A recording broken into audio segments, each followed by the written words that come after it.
ಹೀಗೆ ಸಾಮಾನ್ಯ ಜನರಿಗೆ ವಾಕ್ಯ ಸಮನ್ವಯವನ್ನು ಆಚಾರ್ಯರು ಪ್ರಮಾಣಬದ್ಧವಾಗಿ ವಾಸುದೇವ ಶ್ರುತಿಯನ್ನು ಉಲ್ಲೇಖ ಮಾಡಿ ಈ ರೀತಿಯ ಉಭಯ ವಿಧ ಸಮನ್ವಯ ಪ್ರಮಾಣ ಸಿದ್ಧ ಅಂತ ಸಮರ್ಥನೆ ಮಾಡಿದ್ದಾರೆ.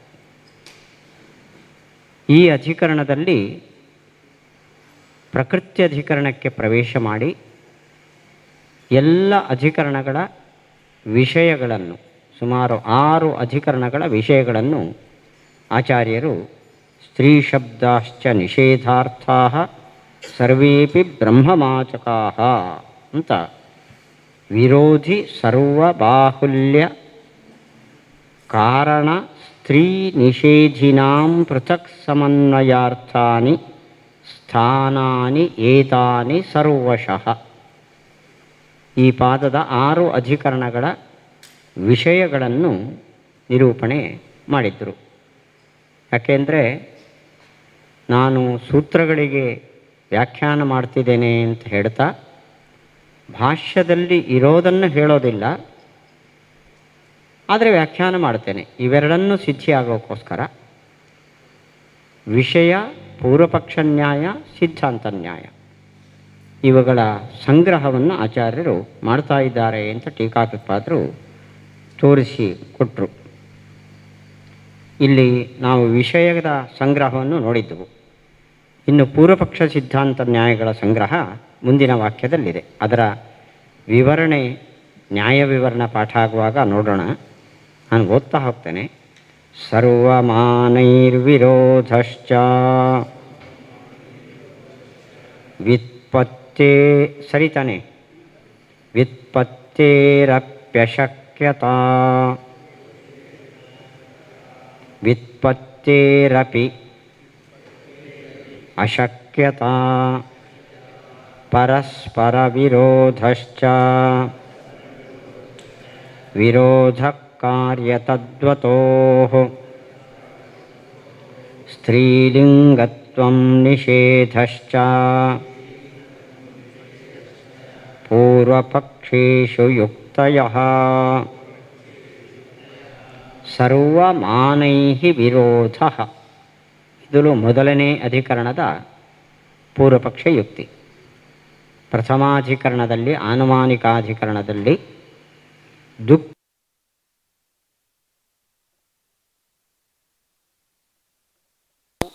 ನಿರೀಕ್ಷೆಯನ್ನೇ ಮಾಡಲಾಗದ ಶಬ್ದಗಳನ್ನು ಸಮನ್ವಯ ಮಾಡಿದ್ದಾರೆ. ಇಂಥ ಶಬ್ದಗಳು ಪರಮಾತ್ಮ ವಾಚಕ ಅಲ್ಲ ಅಂತ ಪೂರ್ವಪಕ್ಷ. ಅಲ್ಲ ಅನ್ನೋದಕ್ಕೆ ಕಾರಣ ಏನು, ಯುಕ್ತಿ ಏನು ಅಂದರೆ ಸರ್ವಮಾನೈಹಿ ವಿರೋಧ. ದುಃಖಿ ಅನ್ನೋ ಶಬ್ದ ಪರಮಾತ್ಮ ವಾಚಕವಾದರೆ ಪರಮಾತ್ಮನಲ್ಲಿ ದುಃಖ ಇಲ್ಲ ಅಂತ ಹೇಳುವ ಅನೇಕ ಪ್ರಮಾಣಗಳ ವಿರೋಧ ಬರ್ತದೆ. ಆದ್ದರಿಂದ ದುಃಖಿ ಶಬ್ದವು, ಬದ್ಧ ಶಬ್ದವು, ಅವರ ಶಬ್ದವು ಪರಮಾತ್ಮವಾಚಕ ಅಲ್ಲ ಅಂತ ಇದು ಪೂರ್ವಪಕ್ಷದ ನ್ಯಾಯ. ಇನ್ನು ಎರಡನೇದ್ದು ವ್ಯುತ್ಪತ್ತೇರಪಿ ಅಶಕ್ಯತಾ. ಎರಡನೇ ಅಧಿಕರಣ ಯಾವುದು? ಜ್ಯೋತಿರಧಿಕರಣ. ನಾವು ನಿನ್ನೆ ನೋಡಿದ್ದೇವೆ. ಜ್ಯೋತಿರುಪಕ್ರಮಾತ್ತು ಅಂದರೆ ಕರ್ಮಕಾಂಡದಲ್ಲಿ ಬರುವ ಯಜ್ಞಾದಿ ಕರ್ಮಬೋಧಕ ವಾಕ್ಯಗಳ ಸಮನ್ವಯ. ಯಾವ ವಾಕ್ಯವನ್ನು ಸಮನ್ವಯ ಮಾಡಿದ್ದಾರೆ? ವಸಂತೆ ವಸಂತೆ ಜ್ಯೋತಿಷ ಯಜೇತ. ಇಲ್ಲಿ ಜ್ಯೋತಿ ಅನ್ನೋದಕ್ಕೆ ಜ್ಯೋತಿಷ್ಠೋಮ ಯಾಗ ಅಂತರ್ಥ. ಯಜೇತ ಅನ್ನೋ ಶಬ್ದ ಕ್ರಿಯಾಬೋಧಕ. ಇಂಥ ಶಬ್ದಗಳನ್ನು ಯಾವ ವಿಧದಿಂದಲೂ ಭಗವಂತನಲ್ಲಿ ಸಮನ್ವಯ ಮಾಡಲಿಕ್ಕೆ ಬರಲ್ಲ. ವ್ಯುತ್ಪತ್ತಿ ಶಬ್ದ ಅರ್ಥಗಳ ಸಂಬಂಧ ಅಶಕ್ಯತಾ. ಆದ್ದರಿಂದ ಈ ಶಬ್ದ ಬ್ರಹ್ಮವಾಚಕವಲ್ಲ ಅಂತ ಅಲ್ಲಿ ಪೂರ್ವಪಕ್ಷ ಯುಕ್ತಿ. ಪರಸ್ಪರ ವಿರೋಧಶ್ಚ ಅಂತ ಮುಂದೆ ನಸಂಖ್ಯೋಪಸಂಗ್ರಹಾತ್ ಯಸ್ಮಿನ್ ಪಂಚಜನಾ ಅಂತ ಪಂಚಜನ ಶಬ್ದವನ್ನು ಸಮನ್ವಯ ಮಾಡ್ತೇವೆ. ಇದು ಸಾಧ್ಯ ಇಲ್ಲ. ಪಂಚ ಅಂದರೆ 5, ಪರಮಾತ್ಮ ಏಕಮೇವ ಅದ್ವಿತೀಯ. ಅವನಲ್ಲಿ ಪಂಚಜನ ಶಬ್ದವನ್ನು ಸಮನ್ವಯ ಮಾಡಲಿಕ್ಕೆ ಸಾಧ್ಯ ಇಲ್ಲ. ಏಕತ್ವ ಬಹುತ್ವ ಎರಡು ವಿರುದ್ಧ. ವಿರೋಧ ಕಾರ್ಯತದ್ವತೋ ಅನಂತರ ಆತ್ಮನ ಆಕಾಶ ಸಂಭೂತ ಆಕಾಶಾದ್ವಾಯು ಕಾರಣತ್ವೇನ ಚಾಕಾಶಾದಿಷು ಯಥಾ ವ್ಯಪದಿಷ್ಟೋಕ್ತೇ ಅನ್ನೋ ಅಧಿಕರಣದಲ್ಲಿ ಈ ಆಕಾಶಾದಿ ಶಬ್ದಗಳು ಕಾರ್ಯಗಳು. ಬ್ರಹ್ಮ ಕಾರಣ, ಆತ್ಮನಃ ಆಕಾಶ ಸಂಭೂತ, ಆತ್ಮ ಕಾರಣ, ಆಕಾಶ ಕಾರ್ಯ. ಆ ಕಾರ್ಯವಾಚಕವಾದ ಶಬ್ದವು ಬ್ರಹ್ಮವಾಚಕವಾಗಲಿಕ್ಕೆ ಸಾಧ್ಯ ಇಲ್ಲ. ತಂದೆ ಅವನ ಮಗನಿಗೆ ಜನ್ಮ ಕೊಟ್ಟಾಗ ಮಗ ತಂದೆಯಾಗೋಕ್ಕೆ ಸಾಧ್ಯ ಇಲ್ಲ. ಬ್ರಹ್ಮ ಆಕಾಶಕ್ಕೆ ಜನಕನಾದ ಮೇಲೆ ಆಕಾಶನೂ ಬ್ರಹ್ಮ ಆಗಲಿಕ್ಕೆ ಸಾಧ್ಯ ಇಲ್ಲ ಅನ್ನೋದು ಪೂರ್ವಪಕ್ಷ ಯುಕ್ತಿ. ಕಾರ್ಯ ತದ್ವತೋಹು, ಒಂದೇ ವಸ್ತುವು ಅದಕ್ಕೆ ತಾನೇ ಕಾರಣ ತಾನೇ ಕಾರ್ಯ ಅಂತ ಆಗಲಿಕ್ಕೆ ಸಾಧ್ಯ ಇಲ್ಲ. ಆದ್ದರಿಂದ ಆಕಾಶ ಶಬ್ದವು ಬ್ರಹ್ಮವಾಚಕ ಅಲ್ಲ ಅನ್ನೋದು ಅಲ್ಲಿ ಪೂರ್ವಪಕ್ಷ ಯುಕ್ತಿ. ಸ್ತ್ರೀಲಿಂಗತ್ವಂ, ಮುಂದೆ ಪ್ರಕೃತ್ಯಧಿಕರಣ. ಪ್ರಕೃತಿ ಅನ್ನೋ ಶಬ್ದ ಸ್ತ್ರೀಲಿಂಗ ಶಬ್ದ, ಬ್ರಹ್ಮ ಸ್ತ್ರೀ ಅಲ್ಲ. ಆದ್ದರಿಂದ ಸ್ತ್ರೀಲಿಂಗ ಶಬ್ದದಿಂದ ಅವನು ವಾಚ್ಯನಾಗಲಾರ ಅನ್ನೋ ಪ್ರಶ್ನೆ ಬಂದಾಗ ಇದು ಪೂರ್ವಪಕ್ಷದ ಯುಕ್ತಿ. ನಿಷೇಧಶ್ಚ, ಕೊನೆ ಅಧಿಕರಣದಲ್ಲಿ ಶೂನ್ಯ, ಅಭಾವ ಇಂಥ ಶಬ್ದಗಳನ್ನು ಸಮನ್ವಯ ಮಾಡ್ತಾರೆ. ಸಾಧ್ಯವೇ ಇಲ್ಲ. ಭಗವಂತ ವಿಧಿರೂಪ, ಇದೆಲ್ಲ ನಿಷೇಧವನ್ನು ಹೇಳ್ತಾ ಇದೆ. ಆದ್ದರಿಂದ ಇದರಿಂದ ವಾಚ್ಯನಲ್ಲ. ಇದು ಪೂರ್ವಪಕ್ಷದ ಯುಕ್ತಿಗಳು. ಹೀಗೆ ಪೂರ್ವಪಕ್ಷದ ಯುಕ್ತಿಗಳನ್ನು ಸಂಗ್ರಹ ಮಾಡಿದ್ದಾರೆ ಮೊದಲು. ಇನ್ನು ಸಿದ್ಧಾಂತ ಯುಕ್ತಿಗಳು. ದೋಷಾತ್ಯಸ್ಪೃಷ್ಟಿ ನಿಯಮ ಶಬ್ದಾರ್ಥಾನೇಕಥಾ ತಥಾ ಬಹುರೂಪತ್ವಮೀಶಸ್ಯ ವ್ಯಕ್ತಿವಿಶೇಷಿತಾ ಉತ್ಪಾದನಂ ಸ್ವದೇಹಾಚ್ಚ ದುರ್ಜನಾ ವ್ಯಕ್ತತಾ ತಥಾ ಇತ್ಯಾದಿಯುಕ್ತಯಃ ಸಾಕ್ಷಾತ್ ಸಿದ್ಧಾಂತಸ್ಥಾಪಿಕಾ ಇಹ. ಸಿದ್ಧಾಂತ ಯುಕ್ತಿಗಳು. ಮೊದಲನೆಯದ್ದು ದುಃಖಿ ಶಬ್ದವನ್ನು ಹೇಗೆ ಸಮನ್ವಯ ಮಾಡೋದು ಅಂತ ನಾವು ನೋಡಿದ್ದೇವೆ ನಿನ್ನೆ. ಅವನಲ್ಲಿ ದುಃಖ ಇಲ್ಲದಿದ್ದರೂ ಅವನು ದುಃಖದ ಸ್ವಾಮಿ. ಆದ್ದರಿಂದ ದುಃಖಿ ಅಂತ ಪರಮಾತ್ಮನನ್ನು ಹೇಳ್ತೇವೆ. ರಾಜನನ್ನು ಜೈ ಅಂತೀರಿ, ಬದ್ಧ ಅನ್ನಲ್ಲ. ಅದರಂತೆ ಬಂಧನಕ್ಕೆ ಸ್ವಾಮಿ ಅವನು, ಆದರೂ ರಾಜನನ್ನು ಬದ್ಧ ಅನ್ನಲ್ಲ. ಪರಮಾತ್ಮನ ದುಃಖದ ಸ್ವಾಮಿಯಾದರೂ ಕೂಡ ದುಃಖಿ ಅನ್ನಬಾರದು. ಅಂದರೆ ಯಾವ ಸಂಕೋಚವೂ ಪಡಬೇಡಿ. ದೋಷ ಅತಿ ಅಸ್ಪೃಷ್ಟಿ ನಿಯಮ, ಪರಮಾತ್ಮನಲ್ಲಿ ದೋಷದ ಸ್ವಲ್ಪ ಸಂಬಂಧವೂ ಇಲ್ಲ. ಅಂದ ದುಃಖಿಯನ್ನು ಬದ್ಧ ಅಂತ ರಾಜನಿಗೆ ಹೇಳಿದರೆ ಅವನಿಗೆ ಬಂಧನ ಆಗುವ ಸಂಭವ ಇದೆ. ದುಃಖಿ ಅಂತ ಪರಮಾತ್ಮನಿಗೆ ಹೇಳಿದರೆ ಅವನಿಗೆ ದೋಷದ ಸಂಪರ್ಕವೇ ಇಲ್ಲದೆ ಇರೋದರಿಂದ ಅವನಲ್ಲೇ ದುಃಖ ಇದೆಯೋ ಏನೋ ಅಂತ ಡೌಟ್ ಬರುವ ಸಂದರ್ಭ ಇಲ್ಲ. ಆದ್ದರಿಂದ ದೋಷದ ಅತಿ ಅಸ್ಪೃಷ್ಟಿಯ ನಿಯಮ ಇರೋದರಿಂದ ದುಃಖಿ ಅನ್ನೋ ಶಬ್ದವನ್ನು ದುಃಖ ಸ್ವಾಮಿ ಅನ್ನುವ ಅರ್ಥದಲ್ಲಿ ಪರಮಾತ್ಮನಲ್ಲಿ ಪ್ರಯೋಗ ಮಾಡಬಹುದು. ಇದು ಸಿದ್ಧಾಂತ ಯುಕ್ತಿ. ಶಬ್ದಾರ್ಥ ಅನೇಕತಾ, ಕರ್ಮವಾಚಕವಾದ ಜ್ಯೋತಿಷ್ ಶಬ್ದ, ಯಜೇತ ಶಬ್ದ ಇವುಗಳು ಹೇಗೆ ಸಮನ್ವಯ ಅಂದರೆ ಶಬ್ದಕ್ಕೆ ಅನೇಕ ಅರ್ಥ ಇದೆ. ನಾವು ನೋಡಿದ್ದೇವೆ. ಜ್ಯೋತಿ ಎಂಬಲ್ಲಿ ಜಗತ್ ಓತಂ ಅಸ್ಮಿನ್ನಿತಿ ಜ್ಯೋತಿ ಅಂತ. ಹೀಗೆ ಜ್ಯೋತಿ ಅನ್ನೋದನ್ನು ಅಖಂಡವಾಗಿ ತಗೊಂಡ್ರೆ ಅದು ಯಾಗದ ಹೆಸರು. ಅದನ್ನು ಒಡೆದು ಅವಯವಾರ್ಥ ಬಿಡಿಸಿದರೆ ಅದು ಬ್ರಹ್ಮನಿಗೆ ಸೇರ್ತದೆ. ಆದ್ದರಿಂದ ಶಬ್ದಕ್ಕೆ ಅನೇಕ ಅರ್ಥಗಳು ಇರೋದರಿಂದ ಒಂದರ್ಥದಲ್ಲಿ ಪದ ಸಮನ್ವಯವನ್ನು ಮಾಡಲಿಕ್ಕೆ ಸಾಧ್ಯ. ಇನ್ನು ಬಹುರೂಪತ್ವಂ ಪಂಚಜನ ಶಬ್ದವನ್ನು ಹೇಗೆ ಸಮನ್ವಯ ಮಾಡ್ತೀರಿ? ಅವನು ಒಬ್ಬನೇ, ಪಂಚ ಹೇಗೆ ಅಂದರೆ ಒಬ್ಬನೇ ಆದರೂ ಅವನಿಗೆ ಅನಂತ ರೂಪಗಳಿವೆ. 5 ಹೌದವನು, 10 ಹೌದು, ಅನಂತನೂ ಹೌದು. ಆದ್ದರಿಂದ ಬಹುರೂಪತ್ವಂ ಈಶಸ್ಯ ವ್ಯಕ್ತಿ ಅವ್ಯಕ್ತಿ ವಿಶೇಷಿತ ಆತ್ಮನಃ ಆಕಾಶ ಸಂಭೂತಃ. ಹುಟ್ಟಿದ ಆಕಾಶವೂ ಬ್ರಹ್ಮನೇ, ಜನಕನಾದ ಆಕಾಶನೂ ಆತ್ಮನೂ ಬ್ರಹ್ಮನೇ. ಆತ್ಮನಿಂದ ಆಕಾಶ ಎಂಬ ಆತ್ಮ ಹುಟ್ಟಿದ. ಆತ್ಮನಃ ಆಕಾಶ ಸಂಭೂತಃ ಅಂದರೆ ಆಕಾಶ ಅಂದರೂ ಪರಮಾತ್ಮ, ಆತ್ಮ ಅಂದರೂ ಪರಮಾತ್ಮ.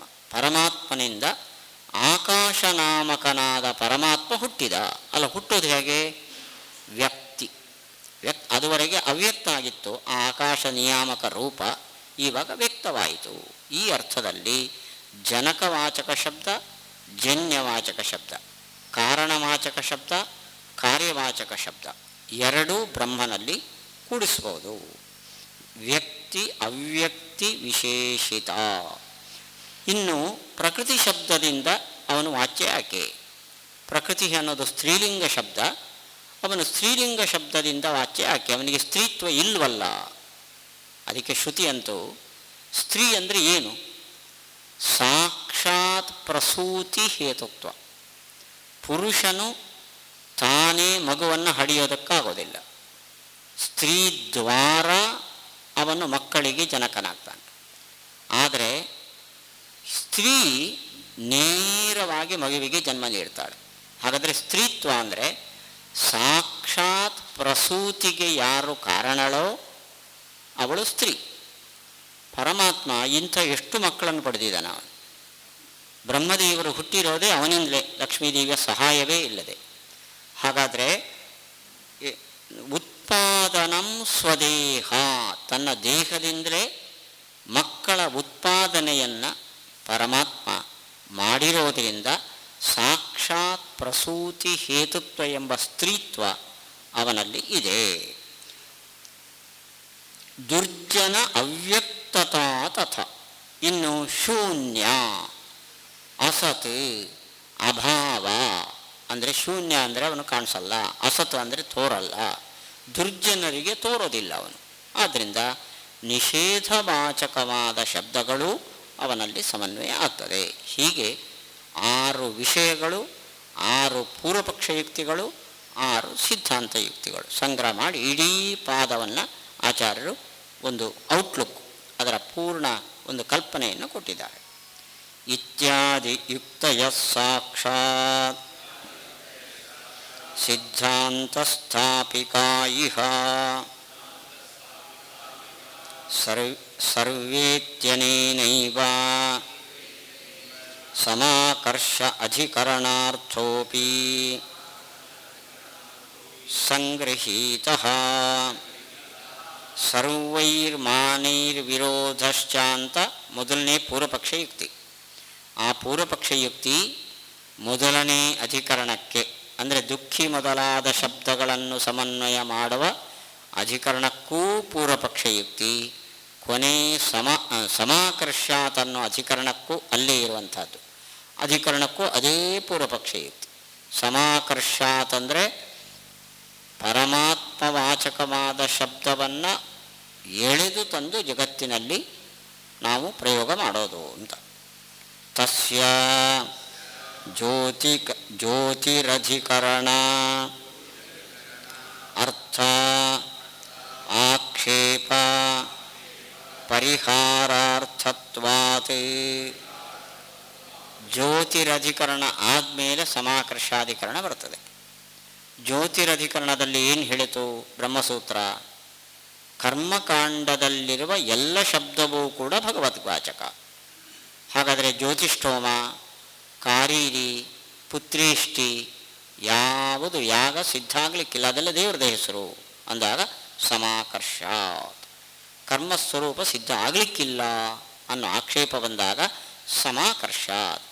ಪರಮಾತ್ಮನಲ್ಲಿರುವ ಹೆಸರನ್ನು ಲೋಕ ವ್ಯವಹಾರ ನಡೀಬೇಕು ಅಂತ ಜ್ಞಾನಿಗಳು ಅದನ್ನು ಕರ್ಮಗಳಿಗೆ ಇಟ್ಟು ತನ್ಮೂಲಕ ಕರ್ಮಸಿದ್ಧಿ ಆಗ್ತದೆ. ಇವಾಗ ನಮ್ಮ ಮಕ್ಕಳಿಗೆ ರಾಮ ಕೃಷ್ಣ ಅಂತ ಹೆಸರು ಇಡ್ತೀವಿ. ಹೇಗೆ? ರಾಮ ಅಂದರೆ ಯಾರು? ಅವನು ರಾಮ. ನಮ್ಮ ಮಗನೂ ರಾಮನೇ. ರಾಮನ ಪರಾಕ್ರಮ ಏನು, ಗುಣ ಏನು, ಔದಾರ್ಯ ಏನು, ಅದು ಯಾವುದು ಇಲ್ಲದಿದ್ದರೂ ಕೂಡ ಅಲ್ಲಿರುವ ಶಬ್ದವನ್ನು ಎಳೆದು ತಂದು ನಮ್ಮ ಮಕ್ಕಳಿಗೆ ಹಾಗೆ ಇಡ್ತೇವೋ ಹಾಗೆ ಭಗವದ್ವಾಚಕವಾದ ಜ್ಯೋತಿಷ್ಠೋಮಾದಿ ಶಬ್ದಗಳನ್ನು ಅವನಿಂದ ಎಳೆದು ಯಾಗದಲ್ಲಿ ಪ್ರಯೋಗ ಮಾಡ್ತಾರೆ ಲೋಕ ವ್ಯವಹಾರ ಸಿದ್ಧಿಗಾಗಿ. ಸರ್ವಮಾನೈರ್ವಿರೋಧಶ್ಚ ಇತ್ಯಾದ್ಯರ್ಥಃ ನ್ಯಾಯ ವಿವರಣಾದೌ ಅವಗಂತವ್ಯಃ. ಸರ್ವಮಾನೈ ವಿರೋಧ ಅಂತ ಮೊದಲನೇ ಪೂರ್ವಪಕ್ಷ ಯುಕ್ತಿ. ಅದರ ವಿವರಣೆಯನ್ನು ಯಾವ ಪ್ರಮಾಣದ ವಿರೋಧ ಹೇಗೆ ಬರುತ್ತದೆ ಅನ್ನೋದನ್ನು ಅಲ್ಲಿ ನೋಡಿಕೊಳ್ಳಿ ಅಂದರು. ಏವಂ ಆನುಮಾನಿಕಂ ಇತ್ಯಾದೀನಿ ಸೂತ್ರಾಣಿ ಸಂಕ್ಷೇಪತಃ ವ್ಯಾಖ್ಯಾಯ ಸಿಂಹಾವಲೋಕನನ್ಯಾಯೇನ ಸಮಾಕರ್ಷಾಧಿಕರಣಂ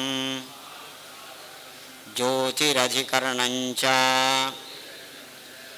ಅನ್ವಯ ಇತ್ಯಾದಿನ ಕಿಂಚಿದ್ ವಿವೃಣೋತಿ. ಆನುಮಾನಿಕಾಧಿಕರಣ ಮೊದಲನೇ ಅಧಿಕರಣ. ಅದಾದಮೇಲೆ ಬರುವ ಅಧಿಕರಣ ಸಮಾಕರ್ಷಾಧಿಕರಣ. ಅದಾದಮೇಲೆ ಬರುವ ಅಧಿಕರಣ ಜ್ಯೋತಿರಧಿಕರಣ. ಸಮಾಕರ್ಷಾಧಿಕರಣವನ್ನು ಆನುಮಾನಿಕಾಧಿಕರಣವನ್ನು ವ್ಯಾಖ್ಯಾನ ಮಾಡಿದರು. ಅಂದರೆ ಆನುಮಾನಿಕಮಪಿ ಏಕೇಷಾಂ ಅವ್ಯಕ್ತಾತ್ ಪುರುಷಪರಃ ಎಂಬ ವಾಕ್ಯದಲ್ಲಿರುವ ಅವ್ಯಕ್ತ ಶಬ್ದದ ಸಮನ್ವಯ ಅಲ್ಲಿ ನಡೀತಾ ಇದೆ ಅಂತ ಅದನ್ನು ವ್ಯಾಖ್ಯಾನ ಮಾಡಿ, ಆಮೇಲೆ ಬರುವ ಅಧಿಕರಣ ಸಮಾಕರ್ಷಾಧಿಕರಣ, ಅದರ ನಂತರ ಬರುವ ಅಧಿಕರಣ ಜ್ಯೋತಿರಧಿಕರಣ. ಹೀಗೆ ಇವೆರಡನ್ನೂ ಕೂಡ ಸಂಕ್ಷೇಪತಃ ವ್ಯಾಖ್ಯಾನ ಮಾಡಿ ಸಿಂಹಾವಲೋಕನ ನ್ಯಾಯೇನ ಎಲ್ಲದಕ್ಕೂ ಸಂಬಂಧಪಟ್ಟ ಒಂದು ವಿಷಯದ ವಿವರಣೆಯನ್ನು ಆಚಾರ್ಯರು ಅನ್ವಯ ಸರ್ವಶಬ್ದಾನಾಂತ ಮುಂದಿನ ಅನುವ್ಯಾಖ್ಯಾನದಲ್ಲಿ ಮಾಡ್ತಾ ಇದ್ದಾರೆ. ತಥಾ ಹಿ ಸಮಾಕರ್ಷಾಧಿಕರಣೇ ಪ್ರತಿಪಾದ್ಯಮಾನಃ ವಾಕ್ಯಾನ್ವಯಃ ಸೂತ್ರಕಾರಸ್ಯ ಅಭಿಮತೋ ನವಾ ಆದ್ಯೇ ವಕ್ತವ್ಯಂ ಪ್ರಾಗುಕ್ತ ಪ್ರತಿಪದಾನ್ವಯಃ ಯುಕ್ತೋ ನವಾ ಇತಿ ನೀತಿ ಪಕ್ಷೇ ನ ವಕ್ತವ್ಯಃ ಯುಕ್ತತ್ವೇತು ಮುಖ್ಯೇ ತಸ್ಮಿನ್ ವಿದ್ಯಮಾನೆ ಅಸ್ಯ ವೈಯರ್ಥ್ಯಂ. ಸಮಾಕರ್ಷಾಧಿಕರಣದಲ್ಲಿ ಬ್ರಹ್ಮವಾಚಕವಾದ ಶಬ್ದಗಳನ್ನು ಸಮಾಕರ್ಷ್ಯ ಜ್ಯೋತಿಷ್ಠೋಮಾದಿ ಯಾಗಗಳಿಗೆ ಹೆಸರನ್ನಾಗಿ ಇಡಲಾಗಿದೆ. ಆದ್ದರಿಂದ ಜ್ಯೋತಿಷ್ಠೋಮೇನ ಸ್ವರ್ಗಕಾಮೋ ಯಜೇತ, ವಸಂತೆ ವಸಂತೆ ಜ್ಯೋತಿಷ ಯಜೇತ ಅನ್ನೋ ವಾಕ್ಯಕ್ಕೆ ವಸಂತ ಕಾಲದಲ್ಲಿ ಯಾಗ ಮಾಡ್ರಿ, ಸ್ವರ್ಗ ಬೇಕಾದರೆ ಜ್ಯೋತಿಷ್ಠೋಮ ಮಾಡ್ರಿ ಅನ್ನೋ ಅರ್ಥವೂ ಸಿಗ್ತದೆ. ಈ ಅರ್ಥವನ್ನು ಸಮಾಕರ್ಷಾಧಿಕರಣ ಹೇಳುತ್ತದೆ. ಟೀಕಾಕೃತ್ಪಾದರು ಕೇಳ್ತಾ ಇದ್ದಾರೆ, ನೀವು ಜ್ಯೋತಿರಧಿಕರಣದಲ್ಲಿ ವಸಂತೆ ವಸಂತೆ ಎಲ್ಲ ಶಬ್ದವನ್ನು ಪರಮಾತ್ಮನಲ್ಲಿ ಸಮನ್ವಯ ಮಾಡಿಬಿಟ್ರಿ. ಸಮಾಕರ್ಷಾಧಿಕರಣದಲ್ಲಿ ಹೇಳ್ತಾ ಇದ್ದೀರಿ ವಸಂತೆ ವಸಂತೆ, ವಸಂತ ಕಾಲದಲ್ಲಿ ಯಾಗ ಮಾಡಬೇಕು ಅಂತ ಅದಕ್ಕೆ ಅರ್ಥ ಅಂತ. ಹಾಗಾದರೆ ಮೊದಲು ಹೇಳಿದ ಅರ್ಥ ಬಿಟ್ಟರೋ ಹೇಗೆ? ಮೊದಲು ಹೇಳಿದ ಜ್ಯೋತಿರಧಿಕರಣದಲ್ಲಿ ಹೇಳಿದ ಅರ್ಥ ಏನು? ಅದಕ್ಕೆ ವಸಂತೆ ಅಂದರೆ ದೇವರ ಸಂಬೋಧನೆ, ಜ್ಯೋತಿಷ ಅಂದರೆ ದೇವರ ಸಂಬೋಧನೆ, ಆಯಜೇತ ಅಂದರೆ ಪರಮಾತ್ಮನ ಹೆಸರು. ಇವಾಗ ಏನರ್ಥ ಹೇಳ್ತೀರಿ? ವಸಂತ ಕಾಲದಲ್ಲಿ ಜ್ಯೋತಿಷ್ಠೋಮ ಯಾಗವನ್ನು ಮಾಡ್ರಿ ಅಂತ ಆ ವಾಕ್ಯಕ್ಕೆ ಅರ್ಥ ಅಂತ. ಹಾಗಾದರೆ ಈ ಅರ್ಥ ಹೇಳುವಾಗ ಹಿಂದಿನ ಅರ್ಥ ಬಿಟ್ಟರೋ ಹೇಗೆ? ಹಿಂದಿನ ಅರ್ಥ ಬಿಟ್ರಿ ಅಂದರೆ ಮತ್ತೆ ಯಾಕೆ ಹೇಳ್ತೀರಿ? ಬಿಟ್ಟಿಲ್ಲ ಅಂದರೆ ಈ ಅರ್ಥ ಬರೋದು ಹೇಗೆ? ಆದ್ದರಿಂದ ಈ ಆಕ್ಷೇಪ ಸಮಾಕರ್ಷಾಧಿಕರಣದ ಮೇಲೆ, ವಾಕ್ಯ ಸಮನ್ವಯ ಮಾಡುವ ಅಧಿಕರಣದ ಮೇಲೆ ಈ ಆಕ್ಷೇಪ ಬರುತ್ತದೆ. ಕಿಂಚ ವಾಕ್ಯಾನ್ವಯಸ್ಯ ಸ್ವಮತತ್ವೇ ಅನ್ಯಾರ್ಥಂತು ಜೈಮಿನಿಃ ಇತ್ಯಾದಿ ಸೂತ್ರೇಷು ಜೈಮಿನ್ಯಾದಿಗ್ರಹಣಂ ವ್ಯರ್ಥಂ ಸ್ಯಾತ್. ಇವಾಗ ಮೊದಲು ಪದ ಸಮನ್ವಯ ಜ್ಯೋತಿರಧಿಕರಣದಲ್ಲಿ, ಸಮಾಕರ್ಷಾಧಿಕರಣದಲ್ಲಿ ವಾಕ್ಯ ಸಮನ್ವಯ. ವಾಕ್ಯ ಸಮನ್ವಯವನ್ನು ಮಾಡುವಾಗ ಅನ್ಯಾರ್ಥಂತು ಜೈಮಿನಿಃ ಪ್ರಶ್ನವ್ಯಾಖ್ಯಾನಾಭ್ಯಾಂ. ಅನ್ಯಾರ್ಥಂ ಅಂದರೆ ಪರಮಾತ್ಮನ ಜ್ಞಾನಕ್ಕಾಗಿ ವಸಂತೆ ವಸಂತೆ ಜ್ಯೋತಿಷ ಯಜೇತ ಅಂತ ಯಜ್ಞಾದಿ ಕರ್ಮಗಳನ್ನು ವೇದ ಹೇಳ್ತಾ ಇದೆ. ಹೀಗೆ ಅರ್ಥ ಮಾಡಿದ್ದು ಯಾರು? ಜೈಮಿನಿ. ವೇದವ್ಯಾಸರು ವಸಂತೆ ಅನ್ನೋ ಶಬ್ದವು ದೇವರಿಗೆ, ಜ್ಯೋತಿಷ ಎಲ್ಲ ಪದ ಸಮನ್ವಯ ಮಾಡಿದ್ದಾರೆ. ಆದರೆ ಜೈಮಿನಿಗಳೇನು ಹೇಳ್ತಾರೆ? ಅದು ಅಖಂಡ ವಾಕ್ಯ ಒಂದು ಕರ್ಮವನ್ನು ಒಂದು ಫಲಕ್ಕಾಗಿ ಹೇಳ್ತಾ ಇದೆ. ಹೀಗೆ ಹೇಳುವರು ಯಾರು? ಜೈಮಿನಿಗಳು ಅಂದರು ವೇದವ್ಯಾಸರು. ಹಾಗಾದರೆ ನನಗೆ ವಿವಕ್ಷಿತ ಅಲ್ಲ, ನನ್ನ ಶಿಷ್ಯ ಹೀಗಂತಾನೆ. ಹಾಗಾದರೆ ವೇದವ್ಯಾಸರಿಗೆ ಸಮ್ಮತ ಹೌದೋ ಅಲ್ಲೋ ಅದು? ಯಾಕೆ ಜೈಮಿನಿ ಶಬ್ದ ಪ್ರಯೋಗ ಮಾಡಿದ ಮೇಲೆ ಹೀಗೆ ಜೈಮಿನಿಗಳು ಹೇಳ್ತಾರೆ ಅಂದರೆ ಏನರ್ಥ? ನನ್ನ ಮತ ಒಂದೊಂದು ಶಬ್ದವೂ ದೇವರ ಹೆಸರು, ನನ್ನ ಶಿಷ್ಯ ಹೀಗಂತಾನೆ, ಹಾಗಾದರೆ ಅದು ನಂಗೆ ಸಮ್ಮತ ಅಲ್ಲ ಅಂತ ಅರ್ಥ ಆಯಿತು. ಹಾಗಾದರೆ ವಾಕ್ಯ ಸಮನ್ವಯ ವ್ಯಾಸರಿಗೆ ಸಮ್ಮತ ಅಲ್ವೇ ಅಂತ ಇನ್ನೊಂದು ಪ್ರಶ್ನೆ.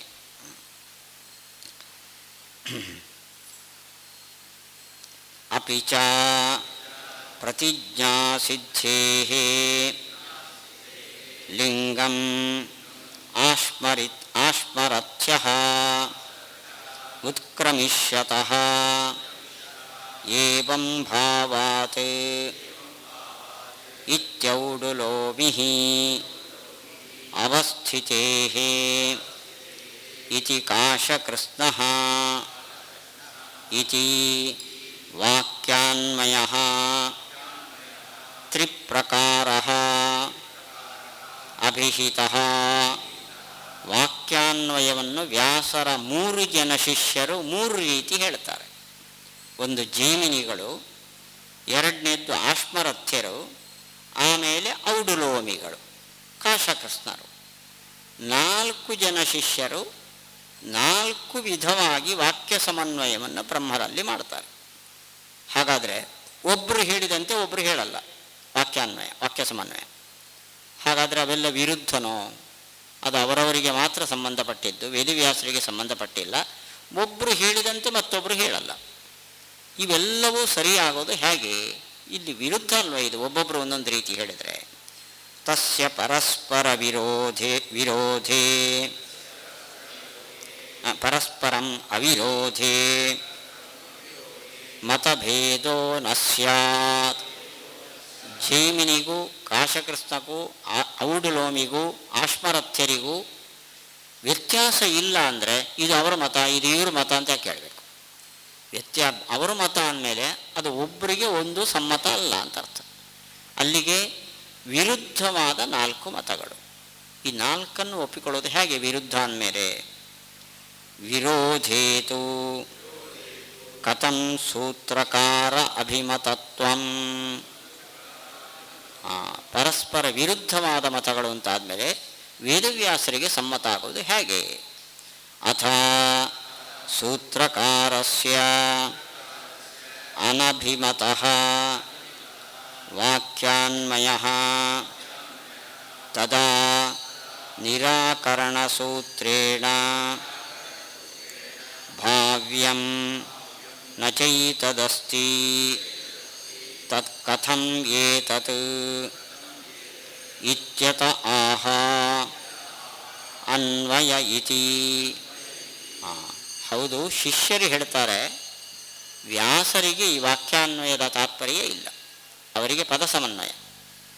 ವ್ಯಾಸರ ಸಿದ್ಧಾಂತ ವೇದದ ಒಂದೊಂದು ಪದಗಳು ಬ್ರಹ್ಮಪರವಾಗಿದೆ. ಅವರ ಶಿಷ್ಯರ ಸಿದ್ಧಾಂತ ವೇದಗಳು ಕರ್ಮವನ್ನು ಹೇಳುವ ಮೂಲಕ ಬ್ರಹ್ಮಜ್ಞಾನಕ್ಕೆ ಸಾಧನ ಆಗಿದೆ. ಇದು ವ್ಯಾಸರಿಗೆ ಸಮ್ಮತ ಅಲ್ಲ. ಸಮ್ಮತ ಅಲ್ಲ ಅಂತ ನೀವು ಹೇಳಿದರೆ ವ್ಯಾಸರದನ್ನು ನಿರಾಕರಣೆ ಮಾಡಬೇಕಾಗಿತ್ತು. ಹೀಗೆ ನನ್ನ ಶಿಷ್ಯರೇ ಹೇಳ್ತಾರೆ, ಅದು ಸರಿಯಲ್ಲ, ನಿರಾಕರಣೆ ಮಾಡಿದಾರ? ನಿರಾಕರಣೆ ಮಾಡಿಲ್ಲ ಅಂದರೆ ವ್ಯಾಸರಿಗೂ ಸಮ್ಮತ ಅಂತ ಅನ್ನಿಸ್ತದೆ. ಸಮ್ಮತ ಅಂದರೆ ಅದೂ ಸಮ್ಮತ ಇದೂ ಸಮ್ಮತ ಅಂದರೆ ವಿರುದ್ಧವಾದ ಎರಡಕ್ಕೂ ಸಮ್ಮತಿ ಕೊಡೋದು, ಸೈನ್ ಹಾಕೋದು ಹೇಗೆ ವ್ಯಾಸರು? ಈ ಪ್ರಶ್ನೆಗಳಿಗೆ ಉತ್ತರವನ್ನು ಆಚಾರ್ಯ ಹೇಳ್ತಾರೆ. ನೋಡಿ, ನಾವು ಎಲ್ಲಿದ್ದೇವೆ ಇವಾಗ? ಪ್ರಕೃತಿ ಅಧಿಕರಣದ ಒಳಗಡೆ ಪ್ರವೇಶ ಮಾಡಿದ್ದೇವೆ. ಇವಾಗ ನಾವು ಈ ಪ್ರಶ್ನೋತ್ತರಗಳನ್ನು ಯಾವುದಕ್ಕೆ ಸಂಬಂಧವಂತೆ ಮಾಡೋದು? ಸಮಾಕರ್ಷಾಧಿಕರಣಕ್ಕೆ. ನೋಡಿ, ಮೊದಲನೇದ್ದು ಆನುಮಾನಿಕ, ಆಮೇಲೆ ಸಮಾಕರ್ಷಾಧಿಕರಣ, ಆಮೇಲೆ ಜ್ಯೋತಿರಧಿಕರಣ, ಮಧ್ಯದಲ್ಲಿ ಅನೇಕ ಅಧಿಕರಣಗಳು, ಆಮೇಲೆ ಬರುವಂತಹದ್ದು ಪ್ರಕೃತಿ ಅಧಿಕರಣ. ಈ ಪ್ರಕೃತಿ ಅಧಿಕರಣಕ್ಕೆ ಬಂದು ಇದಕ್ಕೆ ಸಂಬಂಧಪಟ್ಟ ವಿಚಾರ ಮಾಡ್ತಾರೆ. ಹೇಗಿದು? ಅಲ್ಲಿ ಮರ್ತೋಯ್ತು ಆಚಾರ್ಯರಿಗೆ ಅಂತ. ಅದಕ್ಕೆ ಟೀಕಾಕೃತ್ಪಾದರ ಸಿಂಹಾವಲೋಕನ ನ್ಯಾಯ ಅಂತ. ಸಿಂಹ ಹೀಗೆ ನಡ್ಕೊಂಡು ಹೋಗುತ್ತೆ, ಅಷ್ಟುದ್ದು ಹೋಗಿ ಒಂದು ಸತಿ ಹಿಂಗೆ ನೋಡೋದು. ಅದು ಯಾವ ತಪ್ಪು ಮಾಡಿದರೂ ಅದಕ್ಕೊಂದು ನ್ಯಾಯ ಇದೆ ನೋಡ್ರಿ. ಈ ನ್ಯಾಯದಿಂದ ಮುಂದಕ್ಕೋಗಿ ಹಿಂದಿದ್ರ ವಿಮರ್ಶೆ ಮಾಡ್ತಿದ್ದಾರೆ ಆಚಾರ್ಯರು. ಅನುವ್ಯಾಖ್ಯಾನ: ಅನ್ವಯ ಸರ್ವಶಬ್ದಾನಾಂ ಅಶಕ್ಯೋ ಜ್ಞಾತು ಮಂಜಸಾ ಇತಿ ಯಲ್ಲೋಕವೈಮುಖ್ಯಂ ಜೈಮಿನ್ಯಾದಿಮತಂ ವದನ್ ವಿದ್ಯಾಧಿನಾಥೋ ಭಗವಾನ್ ಅಪಾಚಕ್ರೇ ಸ್ವಯಂ ಪ್ರಭುಃ. ವೇದವ್ಯಾಸರು ಜ್ಯೋತಿರಧಿಕರಣದಲ್ಲಿ ಪದ ಸಮನ್ವಯ ಮಾಡಿದ್ರು. ಆ 4-5 ಪದಗಳಿಗೆ ಅರ್ಥ ಹೇಳುವಲ್ಲೇ ನಾವು ಸುಸ್ತಾದವು. ವೇದಕ್ಕೆ ಹೀಗೆ ಅರ್ಥನಾ? ಯಾರು ಮಾಡ್ತಾರೆ ಆ ವೇದ, ಅದ್ರ ಪಾಡಿಗೆ ನಮ್ಗೆ ಬೇಡ. ಸಾಮಾನ್ಯ ಜನ ಪದ ಸಮನ್ವಯವನ್ನು ನೋಡಿ ಗಾಬರಿಯಾಗಿ ವೇದವನ್ನೇ ಕಟ್ಟಿಟ್ಟು ನಾಡ್ದು ಮಂಗಳಾರತಿ ಮಾಡಲಿಕ್ಕೆ ಶುರು ಮಾಡ್ತಾರೆ.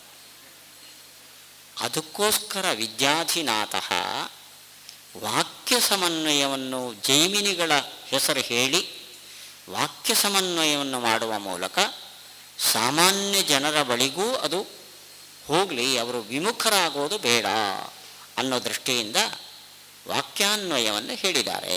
ಅಲ್ಲಿಗೆ ವಾಕ್ಯಾನ್ವಯ ವೇದವ್ಯಾಸರಿಗೆ ಅನಭಿಪ್ರೇತ ಅಲ್ಲ. ಶಬ್ದ ಸಮನ್ವಯ ಅದು ಸಾಮಾನ್ಯ ಜನರ ಕೈ ಮೀರಿದ್ದು. ಆದ್ದರಿಂದ ಸಾಮಾನ್ಯ ಜನರಿಗಾಗಿ ವಾಕ್ಯಾನ್ವಯವೂ ಕೂಡ ವ್ಯಾಸರಿಗೆ ಅಭಿಪ್ರೇತ ಆಗಿದೆ. ಪ್ರತಿಪದಾನ್ವಯೇ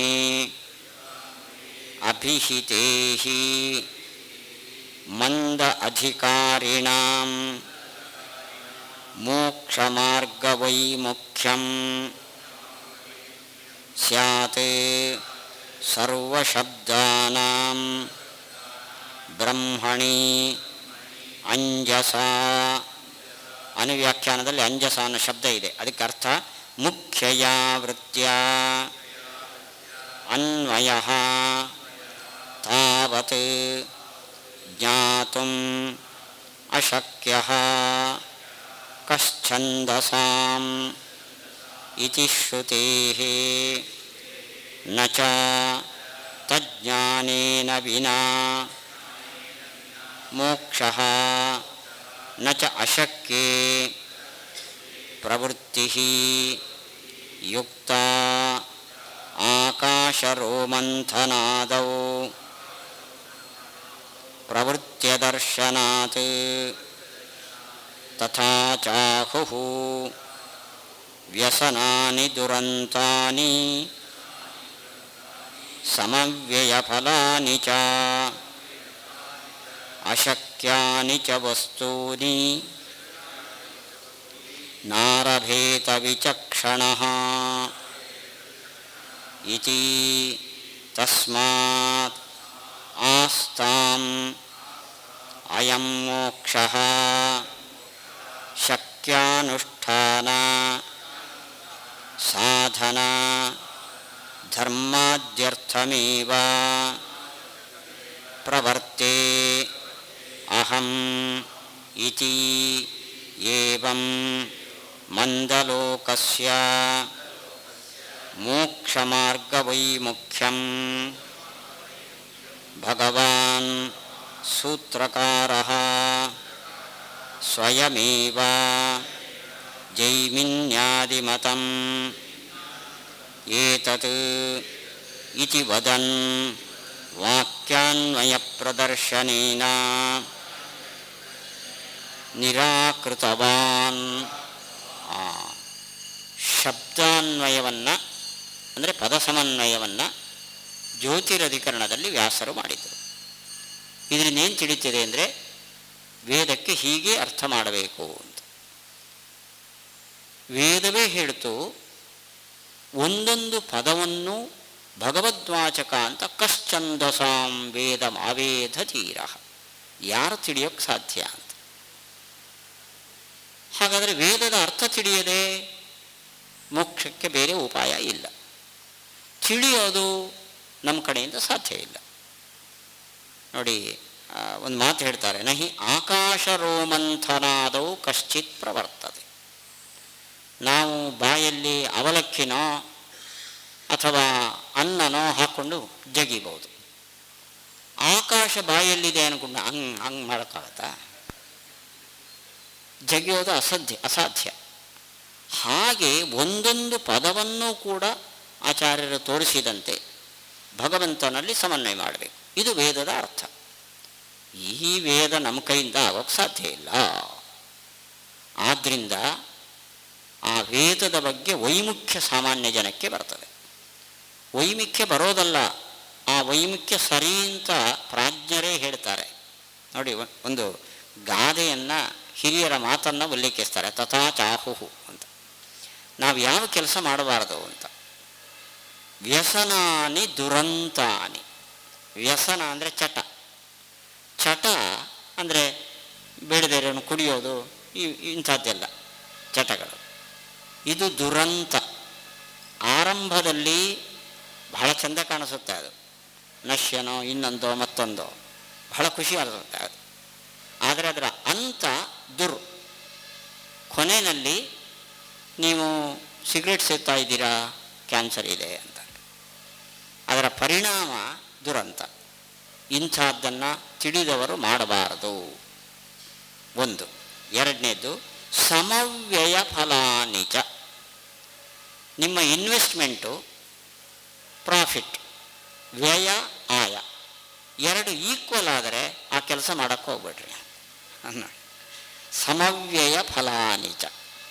ವ್ಯಯ ಫಲ ಎರಡು ಸಮಾನಾಗಿದ್ದರೆ ನಾರಭೇತ ವಿಚಕ್ಷಣ, ಅದನ್ನು ಮಾಡಬೇಡ್ರಿ. ಅಶಕ್ಯಾನಿ, ನಿಮಗೆ ಸಾಧ್ಯ ಇಲ್ಲದೇ ಇರುವ ಕೆಲಸ, ನಾನು ಹಿಮಾಲಯದ ಶಿಖರ ಏರ್ತೇನೆ ಅಂತ ಹೋಗ್ಬೇಡ್ರಿ. ಅಶಕ್ಯಾನಿ. ದುರಂತಾನಿ, ನೀವು ಮಾಡುವ ಕೆಲಸದಿಂದ ನೀವೇ ಗುಂಡಿಗೆ ಬಿದ್ದು ಪ್ರಾಣತ್ಯಾಗ ಮಾಡುವ ಸಂದರ್ಭ ಇದ್ದರೆ ಇಂಥ ಕೆಲಸ ಮಾಡಬೇಡ್ರಿ. ಹೀಗೆ ಈ 4 ಕೆಲಸಗಳನ್ನು ಮಾಡೋಕ್ಕೆ ಹೋಗಬೇಡ್ರಿ ಅಂತ ತಿಳಿದವರು ಹೇಳ್ತಾರೆ. ಪ್ರಕೃತ ಈ ಪದ ಸಮನ್ವಯ ಏನು? ಈ 5ರಲ್ಲಿ ಯಾವುದು ಹೇಳಿ? ಅಶಕ್ಯಾನಿ. ಅಶಕ್ಯಾನಿ ನಾರಭೇತ. ಇದು ನಮ್ಮಿಂದ ಸಾಧ್ಯ ಇಲ್ಲ. ಒಂದೊಂದು ಪದಕ್ಕೂ ಅರ್ಥ ತಿಳ್ಕೊಳ್ಳೋಕೆ ಸಾಧ್ಯನಾ? ವೇದದಲ್ಲಿ ಅನಂತ ಪದಗಳಿದೆ, ಅದನ್ನೆಲ್ಲ ಸಮನ್ವಯ ಮಾಡೋಕ್ಕೆ ಸಾಧ್ಯನಾ? ಹಾಗಾದರೆ ನಮಗೆ ಮೋಕ್ಷ ಇಲ್ಲ. ಮೋಕ್ಷದ ಬಾಗಿಲು ನಮ್ಮ ಲೆಕ್ಕಕ್ಕೆ ಮುಚ್ಚಿದೆ. ನಿನ್ನೆ ಯಾರೋ ಕೇಳಿದರು, ಈ ಮೋಕ್ಷ, ದೇವರ ಅಪರೋಕ್ಷ ಇದೆಲ್ಲ ಆಗಬೇಕಾದ್ರೆ ಈ ಸುಧಾ ಎಲ್ಲ ಓದಲೇಬೇಕು ಅಂತ. ಕರೆಕ್ಟ್, ಅದು ಜಿಜ್ಞಾಸೆ ಹೌದು. ತುಂಬ ಕಷ್ಟದ ಗ್ರಂಥ ಇದು, ಓದಲೇಬೇಕು ಅಂತ. ಅಂದರೆ ಸುಧಾ ಇಲ್ಲಿ ಕೇಳಿದ ಮೇಲೆ ಓ ತುಂಬ ಕಷ್ಟ ಇದೆಯಪ್ಪ ಅಂತ ಅನಿಸಿಯೂ ಆ ಜಿಜ್ಞಾಸೆ ಬಂದಿರಬಹುದು. ಇಷ್ಟು ಕಷ್ಟ ಇದೆ, ಇಷ್ಟು ಓದಬೇಕು, ಅದು ಒಂದು ಒಂದು ವಾಲ್ಯೂಮಲ್ಲಿ ಇದ್ದೀವಿ ನಾವು ಇನ್ನೂ ಕೂಡ. ಇಂಥದ್ದು 7-8 ವಾಲ್ಯೂಮ್ ಆಚಾರ್ಯ ನಮ್ಮ ಆಯುಷ್ಯ ಹೇಗೋ ಇದೆಲ್ಲ ಓದಿದ್ರು ಈ ಕಿವಿಯಲ್ಲಿ ಕೇಳಿ ಈ ಕಿವಿಯಲ್ಲಿ ಹೋಗ್ಬಿಡ್ತದೆ, ಇದು ಓದಬೇಕು, ಮೋಕ್ಷ ಆಗಬೇಕಾದ್ರೆ ಅನಿವಾರ್ಯನಾ ಅಂತ.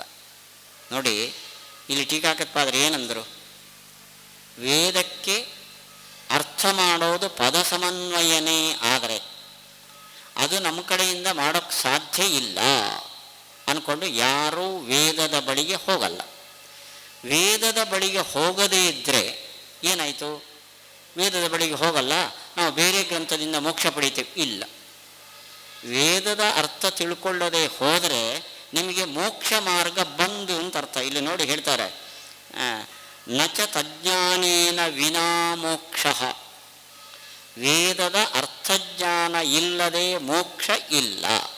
ಅರ್ಥಜ್ಞಾನ ಅಂದರೆ ನಾವು ಓದ್ತಾ ಹೋದರೆ ಏನು ಅರ್ಥ ಆಗುತ್ತೋ ಅದಲ್ಲ, ವಿಮರ್ಶೆ ಮಾಡಿ ತಿಳಿದ ಜ್ಞಾನ. ಆ ವಿಮರ್ಶೆಯನ್ನು ಮಾಡೋದು ಯಾವುದು? ಬ್ರಹ್ಮಸೂತ್ರ. ಅಲ್ಲಿಗೆ ಬ್ರಹ್ಮಸೂತ್ರ ವಿಮರ್ಶೆ ಮಾಡ್ತಾ ಇದೆ. ಅದು ಏನು ವಿಮರ್ಶೆ ಮಾಡ್ತದೆ ಅಂತ ಸುಧಾ ತೋರಿಸ್ತಾ ಇದೆ. ಹಾಗಾದರೆ ಸುಧಾ ಓದದೇನೆ ಮೋಕ್ಷ ಮಾರ್ಗ ಇದೆಯಾ ಹೇಳಿ? ಅದು ನಿಮಗೆ ಬಿಟ್ಟಿರೋದು. ಇದೆ ಅಂತ ನೀವು ಇಲ್ಲ ಸುಧಾ ಓದದೇನೆ ನಾನು ವೇದಕ್ಕೆ ಅರ್ಥ ಹಚ್ಕೋತೇನೆ ಅಂತಂದರೆ ಅದು ನಿಮ್ಮ ಧೈರ್ಯ, ಬಿಟ್ಬಿಡಿ. ಹೀಗೆ ವೇದದ ಡಿಸ್ಕಷನ್ ಏನು ನಡೀತಾ ಇದೆ, ಇದರಲ್ಲಿ ಬೇಕಾದರೆ ಇಷ್ಟು ಮಾಡಿ, ಪರಮತದ ಖಂಡನೆ ಏನು ಬಂದಿದೆಯೋ ಅದನ್ನು ಬೇಕಾದರೆ ಡಿಲೀಟ್ ಅಂತ ಮಾಡಿಕೊಳ್ಳಿ. ಆದರೆ ಎಲ್ಲಿ ಸೂತ್ರದ ವಿಮರ್ಶೆ ನೇರ ಅದು ಬಂದಾಗ ಅದನ್ನು ಓದದೆ ನ ಮೋಕ್ಷ.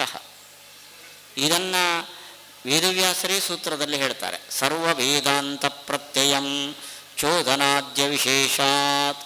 ನಿಮಗೆ ಭಗವಂತನ ಅನುಗ್ರಹ ಮೋಕ್ಷ ಸಾಕ್ಷಾತ್ಕಾರ ಆಗಬೇಕಾದರೆ ಅರ್ಥ ಸಮೇತ ಸಕಲ ವೇದಗಳನ್ನು ತಿಳ್ಕೊಳ್ಬೇಕು ಅಂತ. ಅಲ್ಲಿಗೆ ಸುಧಾ ಬೇಕೇ ಬೇಕಾದ ಒಂದು ಗ್ರಂಥ. ಹಾಂ, ಕರೆಕ್ಟ್ ಒಳ್ಳೆ ಪ್ರಶ್ನೆ. ಶ್ರೀಗಳಿಗೆ ಮೋಕ್ಷನೇ ಇಲ್ಲ, ಯಾಕೆಂದರೆ ವೇದದಲ್ಲಿ ಅಧಿಕಾರ ಇಲ್ಲ, ಓದೋಕ್ಕೆ ಇಲ್ಲ, ಅವರ ಅರ್ಥ ತಿಳ್ಕೊಳ್ಳೋದು ಹೇಗೆ ಅಂತ. ವೇದ ಆಚಾರ್ಯ ಮಾತೆ ಇದು, ವೇದ ಅನಧಿಕಾರಿಣಾಂ ಸ್ತ್ರೀ ಶೂದ್ರಾದೀನಾಂ ಬ್ರಹ್ಮಜ್ಞಾನ ಧರ್ಮಜ್ಞಾನದ್ವಾರ ಮೋಕ್ಷೋ ಭವೇತ್ ಇತಿ ಮಹಾಭಾರತ ಸಂಹಿತಾಂ ಅಚೀಕೃಪತ್. ವೇದದಲ್ಲಿ ಅಧಿಕಾರ ಇಲ್ಲದವರಿಗೆ ಮೋಕ್ಷವೇ ಇಲ್ಲವೋ? ಅದಕ್ಕೋಸ್ಕರ ಕೃಪೆಯಿಂದ ವೇದವ್ಯಾಸರು ಸ್ತ್ರೀ ಶೂದ್ರಾದಿಗಳಿಗೆ ಮಹಾಭಾರತವನ್ನು ಮಾಡಿದ್ದಾರೆ. ನಾವು ಅಲ್ಲೇ ಹೋಗ್ತೀವಿ. ನೆಕ್ಸ್ಟ್ ಪ್ರಶ್ನೆ, ನಿಮಗೆಲ್ಲ ಅವ್ರಿಗೆ ಕೊಟ್ಟಿರೋದು, ಸೀರೆ ಕುಪ್ಸ ಕೊಟ್ಟಿರೋದು ಅವರಿಗೆ, ನಾನು ಹಾಕೋತೇನೆ ಅಂದರೆ ನಿಮಗೆ ವೇದವನ್ನು ಓದಿ ವಿಮರ್ಶೆ ಮಾಡಿಯೇ ನೀವು ಜ್ಞಾನ ಪಡಿಬೇಕು. ವೇದದಲ್ಲಿ ಅನಧಿಕಾರಿಗಳಿಗೆ ಆ ಮಾರ್ಗ. ಆದ್ದರಿಂದ ನಮಗೆ ಗಂಡಸರು ಅಂತ ಹೇಳ್ಕೊತೇವೆ, ನೀವು ಕಷ್ಟಪಡಲೇಬೇಕು, ಸುಧಾ ಓದಲೇಬೇಕು. ಹೆಂಗಸರು ಓದದೇನು ಆ ಮಾರ್ಗದಿಂದ ಮೋಕ್ಷವನ್ನು ಪಡಿಬೋದು. ವೇಸ್ಟ್. ಆಚಾರ್ಯ ಹೇಳಿದ ಹಾಗೆ ಮಹಾಭಾರತ ಸಂಹಿತಾಂ ಅಚೀಕೃಪತ್ ಅಂದರೆ ಒಂದಿನ ಅಂದರೆ ಹರಿಕಥಾಮೃತ ಆಗಲ್ವಾ ಅಂತ ಆಚಾರ್ಯ ಹೇಳಲಿಲ್ಲ. ಅಷ್ಟೇ ಅಲ್ಲದೆ ಈ ವಾಕ್ಯಾರ್ಥ ಚಂದ್ರಿಕಾಕಾರರು ಅವ್ರು ಹೇಳ್ತಾರೆ, ಪ್ರಾಕೃತ ಪ್ರಬಂಧ ಓದಿದ್ರಿಂದ ನಿಮಗೆ ತತ್ವಜ್ಞಾನ ಪಡೆದರೆ ಮೋಕ್ಷ ಇಲ್ಲ, ಸ್ಪಷ್ಟ ಹೇಳಿಬಿಟ್ಟಿದ್ದಾರೆ. ಅಲ್ಲಿಗೆ ಮಹಾಭಾರತನೂ ಬೇಡ, ವೇದನೂ ಬೇಡ, ನಾನು ಹರಿಕಥಾಮೃತ ಸಾರಿಯ ಓದಿಯೇ ಪಡೀತೇನೆ ಅಂದರೆ ಆಗಲ್ಲ ಅಂದರು. ದೊಡ್ಡವ್ರ ಮಾತು, ನಾನು ಹೇಳೋದಲ್ಲ. ಇದನ್ನು ವಿದ್ಯಾಧೀಶರು ವಾಕ್ಯಾರ್ಥ ಚಂದ್ರಿಕಾದಲ್ಲಿ ಜಿಜ್ಞಾಸಾಧಿಕರಣದಲ್ಲಿ ಹೇಳಿದ್ದಾರೆ. ಪ್ರಾಕೃತ ಪ್ರಬಂಧ ಮಾತ್ರ ಪಠಣದಿಂದ ಒಂದು ವಾದ ಇದೆ ನಮ್ಮಲ್ಲಿ. ನಾವು ಮೋಕ್ಷಕ್ಕೆ ಹೋಗಬೇಕಾದ್ರೆ ಜ್ಞಾನ ಬೇಕು. ಜ್ಞಾನ ಯಾವುದರಿಂದ ಆದ್ರೇನು? ಹರಿಕಥಾಮೃತ ಸಾರ ಆದ್ರೇನು, ಮಹಾಭಾರತ ಆದ್ರೇನು, ವೇದ ಆದ್ರೇನು? ಆದ್ದರಿಂದ ಜ್ಞಾನ ಪಡೆದರೆ ಸಾಕು. ನಾವು ಉಪನ್ಯಾಸ ಕೇಳಿ ಕೇಳಿ ಜ್ಞಾನ ಪಡಿತೇವಪ್ಪ, ಹರಿಕಥಾಮೃತ ಓದ್ಬಾರ್ದು. ಜ್ಞಾನ ಮುಖ್ಯ ಅಲ್ಲ, ನಮಗೆ ಉಣ್ಣಕ್ಕೆ ಅನ್ನ ಬೇಕು. ಹೋಟ್ಲಾದ್ರೇನು, ಮನೆ ಆದ್ರೇನು ಅಂತೀರಾ ಅಲ್ವಾ? ಆ ಮಾರ್ಗದಲ್ಲಿ ಹೋಗಿ ಆ ಜ್ಞಾನವನ್ನು ಗಳಿಸಬೇಕು. ಶ್ರವಣ ಮನನ ಧ್ಯಾನ. ಶ್ರವಣ ಅಂದರೆ ಅವರವರಿಗೆ ಯೋಗ್ಯವಾದ ಶಾಸ್ತ್ರದ ಶ್ರವಣ, ಅದೇ ನಡಿಬೇಕು ಹೊರತು ಬೇರೆ ರೀತಿ ಬೇರೆ ಮಾರ್ಗಗಳಿಲ್ಲ. ಹೀಗಾಗಿ ಮೋಕ್ಷಕ್ಕೆ ಕಾರಣವಾಗಿ ವೇದ ಇದೆ, ಅದರ ಅರ್ಥ ತಿಳ್ಕೊಳ್ಳೋಕೆ ನಮ್ಗೆ ಸಾಧ್ಯ ಇಲ್ಲ. ಸಾಮಾನ್ಯ ಜನ ಏನಂತಾರೆ, ಮೋಕ್ಷಕ್ಕೆ ಉದ್ದಂಡ ನಮಸ್ಕಾರ ಬೇಡ ನಮಗೆ, ಅದು ವೇದವೂ ಬೇಡ ಮೋಕ್ಷವೂ ಬೇಡ. ವೇದದಲ್ಲಿ ಕೆಲವು ಕರ್ಮಗಳೆಲ್ಲ ಹೇಳಿದಾರಲ್ಲ, ಏಕಾಶಿ ಉಪವಾಸ, ಸಂಧ್ಯಾ ವಂದನೆ, ದೇವರ ಪೂಜೆ, ಇದರಿಂದ ಪುಣ್ಯ ಸಿಗುತ್ತೆ, ಈ ಪುಣ್ಯದಿಂದ ಸ್ವರ್ಗ ಸಿಕ್ಕರೆ ಸಾಕು, ನಮ್ಮ ಮೋಕ್ಷವೇ ಬೇಡ. ಹೀಗೆ ಮೋಕ್ಷಕ್ಕೆ ಯೋಗ್ಯರಾದವರೂ ಕೂಡ ಮೋಕ್ಷದಿಂದ ವಿಮುಖರಾಗುವ ಸಂದರ್ಭ ಇದೆ. ಅದಕ್ಕಾಗಿ ವೇದವ್ಯಾಸರು ಸಾಮಾನ್ಯರ ಜನರ ದೃಷ್ಟಿಯಿಂದ ಅವರು ವೇದದಿಂದ ವಿಮುಖರಾಗಬಾರದು, ಮೋಕ್ಷಕ್ಕೆ ಯೋಗ್ಯರಾಗಿದ್ದು ಪಡೆಯದೇ ಇರಬಾರ್ದು ಅನ್ನೋ ಕಾರಣದಿಂದ ಜೈಮಿನಿ, ಆಶ್ಮರಥ್ಯ ಮೊದಲಾದ ತಮ್ಮ ಶಿಷ್ಯರ ಹೆಸರಿನಲ್ಲಿ ವಾಕ್ಯ ಸಮನ್ವಯದ ಇನ್ನೊಂದು ಪಕ್ಷವನ್ನು ಮಾಡಿದ್ದಾರೆ. ಅದು ಅವರಿಗೆ ಸಮ್ಮತ ಅಂತ.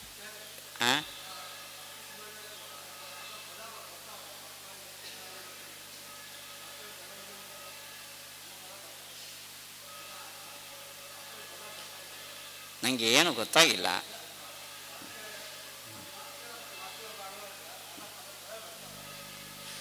ನೋಡಿ, ಪದ ಸಮನ್ವಯ ಅಂದರೆ ವಸಂತೆ ಅಂದರೆ ದೇವರು, ಜ್ಯೋತಿಷ ಅಂದರೆ ದೇವರು, ವಿಷ್ಣು ಸಹಸ್ರನಾಮ ಥರ. ವಾಕ್ಯ ಸಮನ್ವಯ ಅಂದರೆ ವಸಂತ ಕಾಲದಲ್ಲಿ ಜ್ಯೋತಿರ್ಯಾಗವನ್ನು ಮಾಡ್ರಿ. ಇಲ್ಲಿ ಬ್ರಹ್ಮಪರತೆಯ ಅರ್ಥ ಮಾಡಬೇಕಾಗಿಲ್ಲ, ನಮ್ಗೆ ಕಾಣುತ್ತೆ ವಸಂತೆ. ಸಾಮಾನ್ಯ ಸಂಸ್ಕೃತ ಬಲ್ಲವನಿಗೆ ವಸಂತೆ ವಸಂತೆ ಜ್ಯೋತಿಷ ಅವರಿಗೆ ಅರ್ಥ ಆಗತ್ತೆ. ಅದನ್ನು ಈ ಅರ್ಥವನ್ನು ಹೇಳಿದರೆ ವೇದ ನಮಗೂ ಅರ್ಥ ಆಗತ್ತೆ ಅಂತ ಅದರಲ್ಲಿ ಪ್ರವೃತ್ತಿ ಮಾಡ್ತಾನೆ. ಆದರೆ ಈ ವಾಕ್ಯ ಸಮನ್ವಯ ಬ್ರಹ್ಮನಲ್ಲಿ ಆಗೋದು ಹೇಗೆ, ಅದನ್ನೆನ್ನೆ ಹೇಳಿದ್ದೇವೆ ನಾವು. ಈ ಕರ್ಮವನ್ನು ಮಾಡುವ ಮೂಲಕ ಅಂತಃಕರಣ ಶುದ್ಧಿಯನ್ನು ಪಡ್ಕೊಂಡು ಬ್ರಹ್ಮನ ಜ್ಞಾನವನ್ನು ಪಡೆದು ಆ ಮೂಲಕ ಮೋಕ್ಷ ಪಡೆಯುವ ಅಧಿಕಾರ ನಮಗೆ. ಹೀಗೆ ನಮಗೆ ಈ ರೀತಿ ಉಪಕಾರ ಮಾಡುತ್ತೆ ವೇದ. ಬ್ರಹ್ಮದೇವರಿಗೆ ಒಂದೊಂದು ಶಬ್ದದಿಂದಲೂ ಬ್ರಹ್ಮನ ಒಂದೊಂದು ಗುಣವನ್ನು ತಿಳಿಸಿ ಆ ಮೂಲಕ ಅವರ ಯೋಗ್ಯತೆಗೆ ಅನುಗುಣವಾಗಿ ಉಚ್ಚ ಮಟ್ಟದ ಅಧಿಕಾರಿಗಳವರು ಅವರಿಗೆ ಮೋಕ್ಷಕ್ಕೆ ಕಾರಣ ಆಗತ್ತೆ. ಅದೇ ಹೇಳ್ತಾರೆ, ಅದು ಹೇಳೋಣ.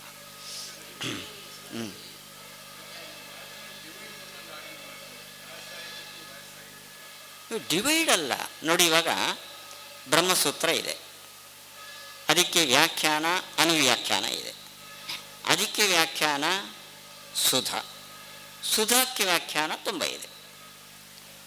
ಇಲ್ಲಿ ಸುಧಾ ಓದಬೇಕೋ ಬ್ರಹ್ಮಸೂತ್ರ ಓದಬೇಕೋ ಅನುವ್ಯಾಖ್ಯಾನ ಓದಬೇಕೋ ಹೇಳಿ, ಒಂದಕ್ಕೊಂದು ಪೂರಕ. ಹಾಗೆ ಹರಿಕಥಾಮೃತ ಸಾರ ಯಾರಿಗೆ ಸಂಸ್ಕೃತ ಪೂರ್ಣ ಅರ್ಥ ಆಗಲ್ವೋ ಅವರು ಹರಿಕಥಾಮೃತದ ಮೂಲಕ ಪ್ರಮೇಯವನ್ನು ತಿಳಿದು ಆ ಪ್ರಮೇಯವನ್ನು ಮಹಾಭಾರತದಲ್ಲಿ ಕಾಣಬೇಕು. ಇದು ಮಹಾಭಾರತಕ್ಕೆ ವಿರುದ್ಧವಾಗಿ ದಾಸಾಹಿತ್ಯ ಯಾವುದೂ ಇಲ್ಲ ತಾನೆ. ಆದ್ದರಿಂದ ಇನ್ನೂ ಮಂದಾಧಿಕಾರಿಗಳಿದ್ದಾರೆ, ಸಂಸ್ಕೃತವೇ ಬರದ ಅಧಿಕಾರಿಗಳು. ಅವರು ಕನ್ನಡದ ಭಾಷೆಯ ಮೂಲಕ ತತ್ವವನ್ನು ತಿಳಿದು ಅನಂತರ ಮಹಾಭಾರತಕ್ಕೆ ಹೋಗಿ ಅದಕ್ಕೆ ಹೆಲ್ಪ್ ಇದೆ ಮಾರ್ಗ. ಯಾರಿಗೆ ನೇರವಾಗಿ ಅನುವ್ಯಾಖ್ಯಾನ ಅರ್ಥ ಆಗಲ್ಲೋ ಅವರಿಗೆ ಸುಧಾ, ಯಾರಿಗೆ ಸುಧಾವೂ ಅರ್ಥ ಆಗಲ್ಲೋ ಅವರಿಗೆ ಪರಿಮಳ. ಅಲ್ಲಿಗೆ ಒಂದಕ್ಕೊಂದು ಪೂರಕ ಅದು, ಕೆಳ ಹಂತದಿಂದ ಹೀಗೆ ಹತ್ತಾ ಹೋಗೋದು. ಅಂದ ವ್ಯರ್ಥ ಡಿವೈಡ್ ಮಾಡಿದ್ದೇವೆ ಅಂತ ಅನ್ಬೇಡಿ. ಅದನ್ನು ಮಾತ್ರ ಓದ್ತೇನೆ ಇದನ್ನು ಬಿಡ್ತೇನೆ ಅಂದರೆ ಅದು ತಪ್ಪು ಅಂತ, ಅದು ಸಮ್ಮತ ಅಲ್ಲ ಅಂತ ಅಷ್ಟೇ.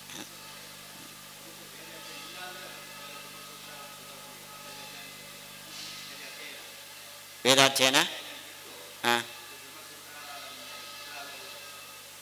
ವೇದಾಧ್ಯಯನ ಬಿಟ್ಟು ಬ್ರಹ್ಮಸೂತ್ರಕ್ಕೆ ಯಾರು ಅಧಿಕಾರಿಗಳು ಅಂದರೆ, ನೀವು ಬ್ರಹ್ಮಸೂತ್ರ ಭಾಷ್ಯದಲ್ಲೇ ನೋಡಿದಿರಿ, ಟೀಕಾಕೃತ್ಪಾದರು ತತ್ವಪ್ರಕಾಶಿಕ ಶಮಧಮಾದಿ ಸಂಪನ್ನ ಇಹಾಮುತ್ರ ಭೋಗ ವಿರಾಗವಾನ್ ಅಧೀತ ಸರ್ವವೇದಾರ್ಥ. ಇವರೇ ಅಧಿಕಾರಿಗಳು. ವಸ್ತಸ್ಸು ವೇದವನ್ನು ಓದಿ ಅರ್ಥ ತಿಳಿದು ಆಮೇಲೆ ಬ್ರಹ್ಮಸೂತ್ರ. ಇದಕ್ಕೋಸ್ಕರ ಪರಿವಾರ ಶ್ರೀಪಾದರು 8ನೇ 12ನೇ ವರ್ಷಕ್ಕೇನೋ ಅವರಿಗೆ ಆಶ್ರಮ ಆಗಿತ್ತು. ಬ್ರಹ್ಮಸೂತ್ರ ಎಲ್ಲ ಸುಧಾ ಎಲ್ಲ ಬಹಳ ಪ್ರಬುದ್ಧ ಆಗಿದ್ದರು ಅವರು ಸುಧಾದಲ್ಲಿ. ಆದರೆ ಅವರಿಗೆ ಅನ್ನಿಸ್ತು, ಭಗವಂತ ಪ್ರೇರಣೆ ಮಾಡಿದ, ವೇದ ಓದದೆ ಬ್ರಹ್ಮಸೂತ್ರ ಓದೋದಕ್ಕೆ ಅರ್ಥ ಇಲ್ಲ ಅಂತ. ಆಮೇಲೆ ಅವರ ಮಧ್ಯಮ ವಯಸ್ಸಿನಲ್ಲಿ ಆಮೇಲೆ ವೇದಾಧ್ಯಯನ ಮಾಡಿದರು ಅವರು. ಅದರ ಬೇಕೇ ಬೇಕು. ನಮ್ಮಲ್ಲಿ ಅದರದ್ದೊಂದು ಕೊರತೆ ಇದೆ. ನಾವು ವೇದಾಧ್ಯಯನಕ್ಕೆ ಹೋಗಲ್ಲ. ವೇದಾಧ್ಯಯನ, ವೇದದ ಅರ್ಥದ ಅಧ್ಯಯನ, ಅದಾದಮೇಲೆ ವಿಮರ್ಶೆ ಮಾಡಬೇಕು. ಸಂಪೂರ್ಣ ಆಗದಿದ್ದರೂ ಸ್ವಶಾಖ ಆದರೂ ಅಧ್ಯಯನ ಮಾಡಬೇಕು. ಅವರಲ್ಲಿ ತುಂಬ ಇದೆ. ಅವರಲ್ಲಿ ಇದು ಕಡಿಮೆ. ಅದಕ್ಕೆ ಅಂತೂ ಕೆಲವರು ಟೂಲ್ಸ್ ಮಾತ್ರ ಹಿಡ್ಕೊಂಡ್ರು, ಕೆಲವರು ಟೂಲ್ಸ್ ಬಿಟ್ಟು ಅದರ ವಿವರಣೆಗಳನ್ನು ಹಿಡ್ಕೊಂಡ್ರು. ಎರಡೂ ತಪ್ಪೆ. ಎರಡು ಸೇರಿದ್ರೇ ಅದು ನಾವು ಸಾಕು ನಿಲ್ಲಿಸೋಣ. ನಾವು ಮೂಲಕ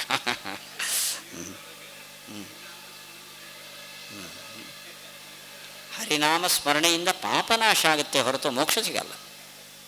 ಶ್ರವಣ ಮನನ ಧ್ಯಾನನೇ ಬೇಕು. ಮಾಡಿರಿ. ಹರಿನಾಮ ಸ್ಮರಣೆಯಿಂದ ಹೇಗಾಗತ್ತೆ ಅಂದರೆ, ಈ ಜನ್ಮದಲ್ಲಿ ಹರಿನಾಮ ಸ್ಮರಣೆ ಮಾಡಿದ್ರಿ, ಮುಂದಿನ ಜನ್ಮದಲ್ಲಿ ಆ ಜ್ಞಾನಕ್ಕೆ ಅರ್ಹತೆಯನ್ನು ನಾವು ಪಡೀಬೋದು. ಅಂತೂ ಅದರಿಂದಲೇ ನೇರ ಅಲ್ಲಿ ಹತ್ತುತ್ತೇವೆ ಅಂದರೆ, ಅಷ್ಟು ಕಷ್ಟಪಟ್ಟು ಹತ್ತಿದವರು ನೀವು ಹರಿಕೃಷ್ಣ ರಾಮ ಗೋವಿಂದ ಅಂದ್ಕೊಂಡು ಅಲ್ಲಿ ಹತ್ತಿದರೆ ಪಕ್ಷಪಾತ ಅಲ್ವಾ?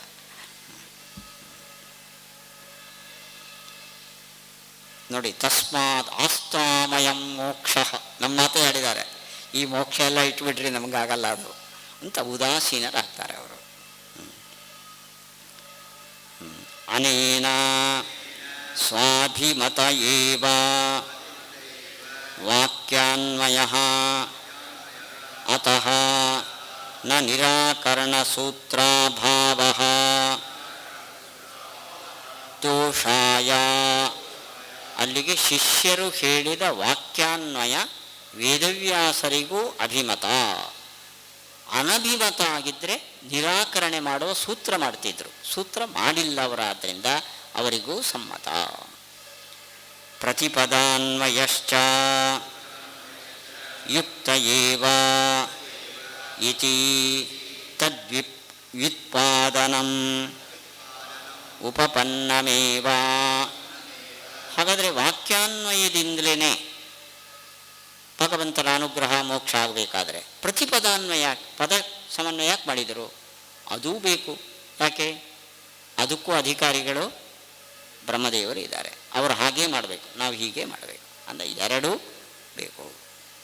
ತಥಾಪಿ ಪ್ರತಿಪದಂ ಅನ್ವಯೇ ಸಾಮರ್ಥ್ಯವೈಕಲ್ಯೇನ ಮೋಕ್ಷಮಾರ್ಗಾತ್ ವಿಮುಖಾನಾಂ ಮಂದಾಧಿಕಾರಿಣಾಂ ಉಪಾಯಾಂತರ ಪ್ರದರ್ಶನೇನ ಸಮಾಶ್ವಾಸಾರ್ಥಂ ವಾಕ್ಯಾನ್ವಯ ಕಥನಂ ಚ ಉಪಪನ್ನಂ ಇತ್ಯುಕ್ತಂ ಭವತಿ. ಪ್ರತಿಪದಾನ್ವಯವೂ ಬೇಕು, ವಾಕ್ಯಾನ್ವಯವೂ ಬೇಕು. ಯಾಕೆ? ಸಾಮಾನ್ಯರಿಗೆ ಪ್ರತಿಪದಾನ್ವಯ ಆಗಲ್ಲ. ಅಂಥವರಿಗೆ ಭಗವದ್ ಅನುಗ್ರಹ ಸಿದ್ಧಿಗೋಸ್ಕರ ವಾಕ್ಯಾನ್ವಯವೂ ಬೇಕು. ಎರಡೂ ಸಾರ್ಥಕ.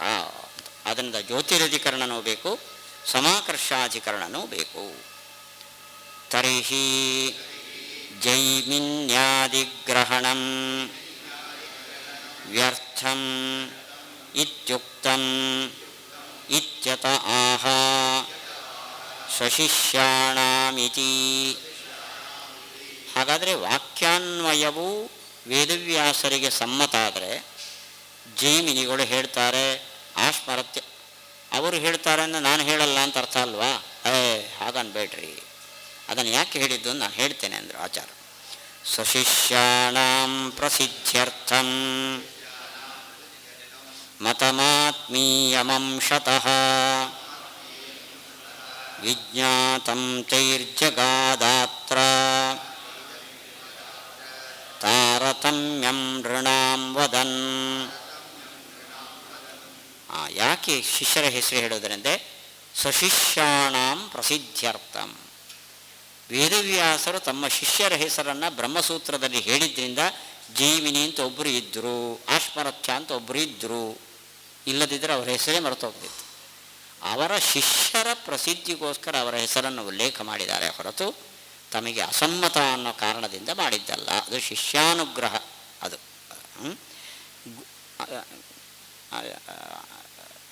ಟೀಕಾಕೃತ್ಪಾದರು ಇದರಲ್ಲಿ ಹೇಳಿದ್ದಾರೆ, ಆರಂಭದ ಅಧಿಕರಣದಲ್ಲಿ ಹೇಳಿದ್ದಾರೆ. ಗುರುಣಾ ಶ್ಲಾಘಿತಾ ಶಿಷ್ಯಾ ಲೋಕೆ ಖ್ಯಾತಿಂ ಗಮಿಷ್ಯತಿ ಅಂತ. ಗುರುಗಳೇ ಶಿಷ್ಯರನ್ನು ಪ್ರಶಂಸೆ ಮಾಡಿದರೆ ಅವರ ಕೀರ್ತಿ ಜಾಸ್ತಿ ಆಗುತ್ತೆ ಅಂತ ಅದಕ್ಕೋಸ್ಕರ ಮಾಡಿದ್ದಾರೆ. ಜೈಮಿನ್ಯಾದೀನಾಂ ಇತಿ ಶೇಷಃ ಸಶಿಷ್ಯಾಣಾಂ ತಷ್ಟೇ ಇದೆ. ಯಾರವರು? ಸಶಿಷ್ಯಾಣಾಂ ಜೈಮಿನ್ಯಾದೀನಾಂ ಖ್ಯಾತಿಗೋಸ್ಕರ ಸೇರಿಸ್ಕೊಳ್ಳಿ.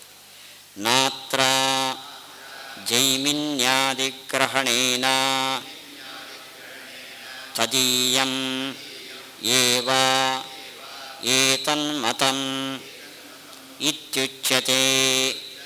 ಜೈಮಿನಿ ಅಂತ ಸೂತ್ರದಲ್ಲಿ ಉಲ್ಲೇಖ ಮಾಡಿದ ಮಾತ್ರಕ್ಕೆ ಅದು ಅವರದ್ದೇ ಅಭಿಪ್ರಾಯ, ವ್ಯಾಸರದಲ್ಲ ಅಂತ ಅನ್ಬೇಡ್ರಿ. ಕಿಂತು ಮದೀಯಮೇವ ಮತಂ ಏಕದೇಶತಃ ಜೈಮಿನ್ಯಾದಿಭಿಃ ವಿಜ್ಞಾತಂ ಇತಿ. ನನ್ನದೇ ಅಭಿಪ್ರಾಯ ಇದು. ನಾನು 2-3 ಅಭಿಪ್ರಾಯ ಹೇಳಿದ್ದೇನೆ.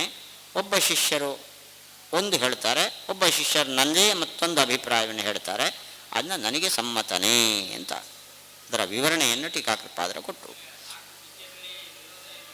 ಹಾಂ, ಇಲ್ಲ ಅದರ ಬಗ್ಗೆ ವಿಮರ್ಶೆ ಬರ್ತದೆ ಮುಂದೆ ನೋಡ್ರಿ. ಅವರವರಲ್ಲಿ ವಿರೋಧ ಇಲ್ಲ ಅಂತ. ಇಲ್ಲಿ ಗುರು ಶಿಷ್ಯರಿಗೆ ವಿರೋಧ ಇಲ್ಲ ಅಂತ ಅಷ್ಟೇ ಹೇಳಿದರು. ಇನ್ನು 3-4 ಮತ ಇದೆ. ಶಿಷ್ಯರಲ್ಲಿ ವಿರೋಧ ಇಲ್ಲ ಅಂತ ತೋರಿಸ್ತಾರೆ. ಏತಚ್ಚ ತೇಷಾಂ ಖ್ಯಾತ್ಯರ್ಥಂ. ಖ್ಯಾತಿ ಅಂದರೆ ಕೀರ್ತಿ, ಅವರ ಕೀರ್ತಿಗೋಸ್ಕರ ಹೇಳಿದ್ದಾರೆ. ಗುರುಣ ಶ್ಲಾಘಿತಾ ಶಿಷ್ಯಾ ಲೋಕೆ ಖ್ಯಾತಿಂ ಲಭಂತೆ. ನೋಡಿ, ಇಲ್ಲಿ ಮತ್ತೆ ಬಂತು. ಅಲ್ಲಿ ಹೇಳಿದರೆ ಮತ್ತೆ ಹೇಳಿದರು. ನನು ವಾಕ್ಯಾನ್ವಯಸ್ಯ ಪ್ರಕಾರತ್ರಯಂ ಪರಸ್ಪರ ವಿರುದ್ಧಂ ಕಥಂ ಸೂತ್ರಕಾರಾಭಿಮತಂ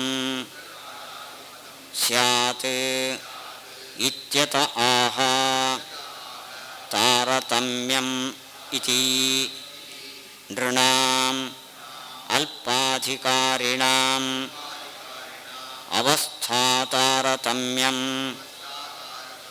ವದನ್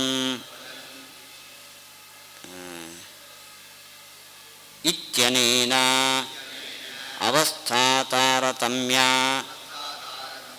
ವ್ಯವಸ್ಥೆಯ ಮತಭೇದಃ ನ ವಿರೋಧೇನ ಇತ್ಯುಕ್ತಂ ಭವತಿ. ಏತೇನ ಅಂಗೀಕೃತೇಪಿ ಇತ್ಯಾದ್ಯುಕ್ತಂ ವೇದಿತವ್ಯಂ.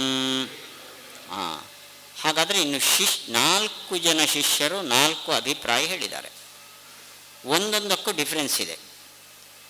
ಹಾಗಾದರೆ ಶಿಷ್ಯರಲ್ಲಿ ಮತಭೇದ ಹೇಗೆ ಬಂತು ಅಂದರೆ, ಅದು ಅವಸ್ಥಾಭೇದೇನ ಒಬ್ಬರಿಗೆ ನಿಮ್ಮ ಒಂದು ಅವಸ್ಥೆಯಲ್ಲಿ ಜೈಮಿನಿಗಳ ಮತ ವಾಕ್ಯಾನ್ವಯ, ನೆಕ್ಸ್ಟ್ ಸ್ಟೇಜಲ್ಲಿ ಮತ್ತೊಬ್ಬರದು, ನಂತರದ ಸ್ಟೇಜಲ್ಲಿ ಮತ್ತೊಬ್ಬರದು. ಹೀಗೆ ಒಬ್ಬನೇ ಸಾಧಕನಿಗೆ 4 ಜನ ಅವರ ಅವಸ್ಥಾ ತಾರತಮ್ಯಕ್ಕೆ ಅನುಗುಣವಾಗಿ 4 ಅಭಿಪ್ರಾಯವನ್ನು ಹೇಳಿದ್ದಾರೆ. ನಮ್ಮಲ್ಲೂ ಇದೆ ನೋಡ್ರಿ. ಆಟ ಆಡಬೇಕು, ಶಾಲೆಗೆ ಹೋಗಬೇಕು, ಕೆಲಸ ಮಾಡಬೇಕು. ಯಾವಾಗ ಆಟ ಆಡಬೇಕು? ಮಕ್ಕಳಾಗಿದ್ದಾಗ. ಆಮೇಲೆ 4 ವರ್ಷನೋ 5 ವರ್ಷನೋ ಶಾಲೆಗೆ ಹೋಗಬೇಕು. ಎಜುಕೇಷನ್ ಮುಗಿಯಿತು, ಕೆಲಸಕ್ಕೆ ಹೋಗಬೇಕು. ಅದು ಮುಗಿಯಿತು, ಮದುವೆ ಆಗಬೇಕು. ಆ ಮದುವೆ ಆಗಬೇಕು ಅನ್ನೋದು ಮೊದಲು ತರೋಕ್ಕಾಗಲ್ಲ. ಹೀಗೆ ಒಂದೊಂದು ಸ್ಟೇಜಿಗೆ ಅನುಗುಣವಾಗಿ ಒಂದೊಂದು ಹೇಗೆ ಬರುತ್ತೋ ಹಾಗೆ 4 ಜನ ಶಿಷ್ಯರು ಪರಸ್ಪರ ವಿರುದ್ಧವಾದ್ದನ್ನು ಹೇಳಿದ್ದಲ್ಲ, ಅವಸ್ಥಾಭೇದೇನ ಆ 4 ಕೂಡಿಸಿಕೊಳ್ಳಬೇಕು.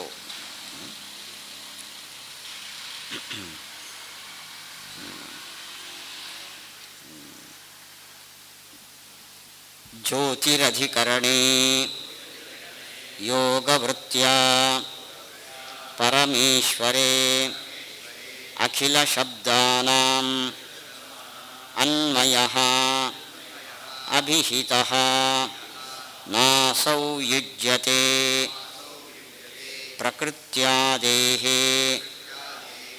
ಅನ್ಯಪರತ್ವಾಭಾವೇ ನಿರ್ವಚನ ಅನುಪಪತ್ತೇಃ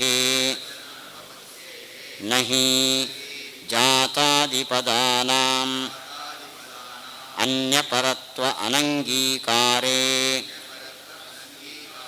ಜಾತಂ ವೋತಂ ಯಸ್ಮಿನ್ ಇತಿ ವ್ಯುತ್ಪತ್ತಿಃ ಸಂಭವತಿ ಪ್ರಕೃತ್ಯಾದೇಃ ಅನ್ಯಪರತ್ವೇ ತು ಸರ್ವಶಬ್ದಾನಾಂ ಭಗವದ್ವಾಚಿತ್ವಂ ಇತಿ ಗತಃ ಪಕ್ಷಃ.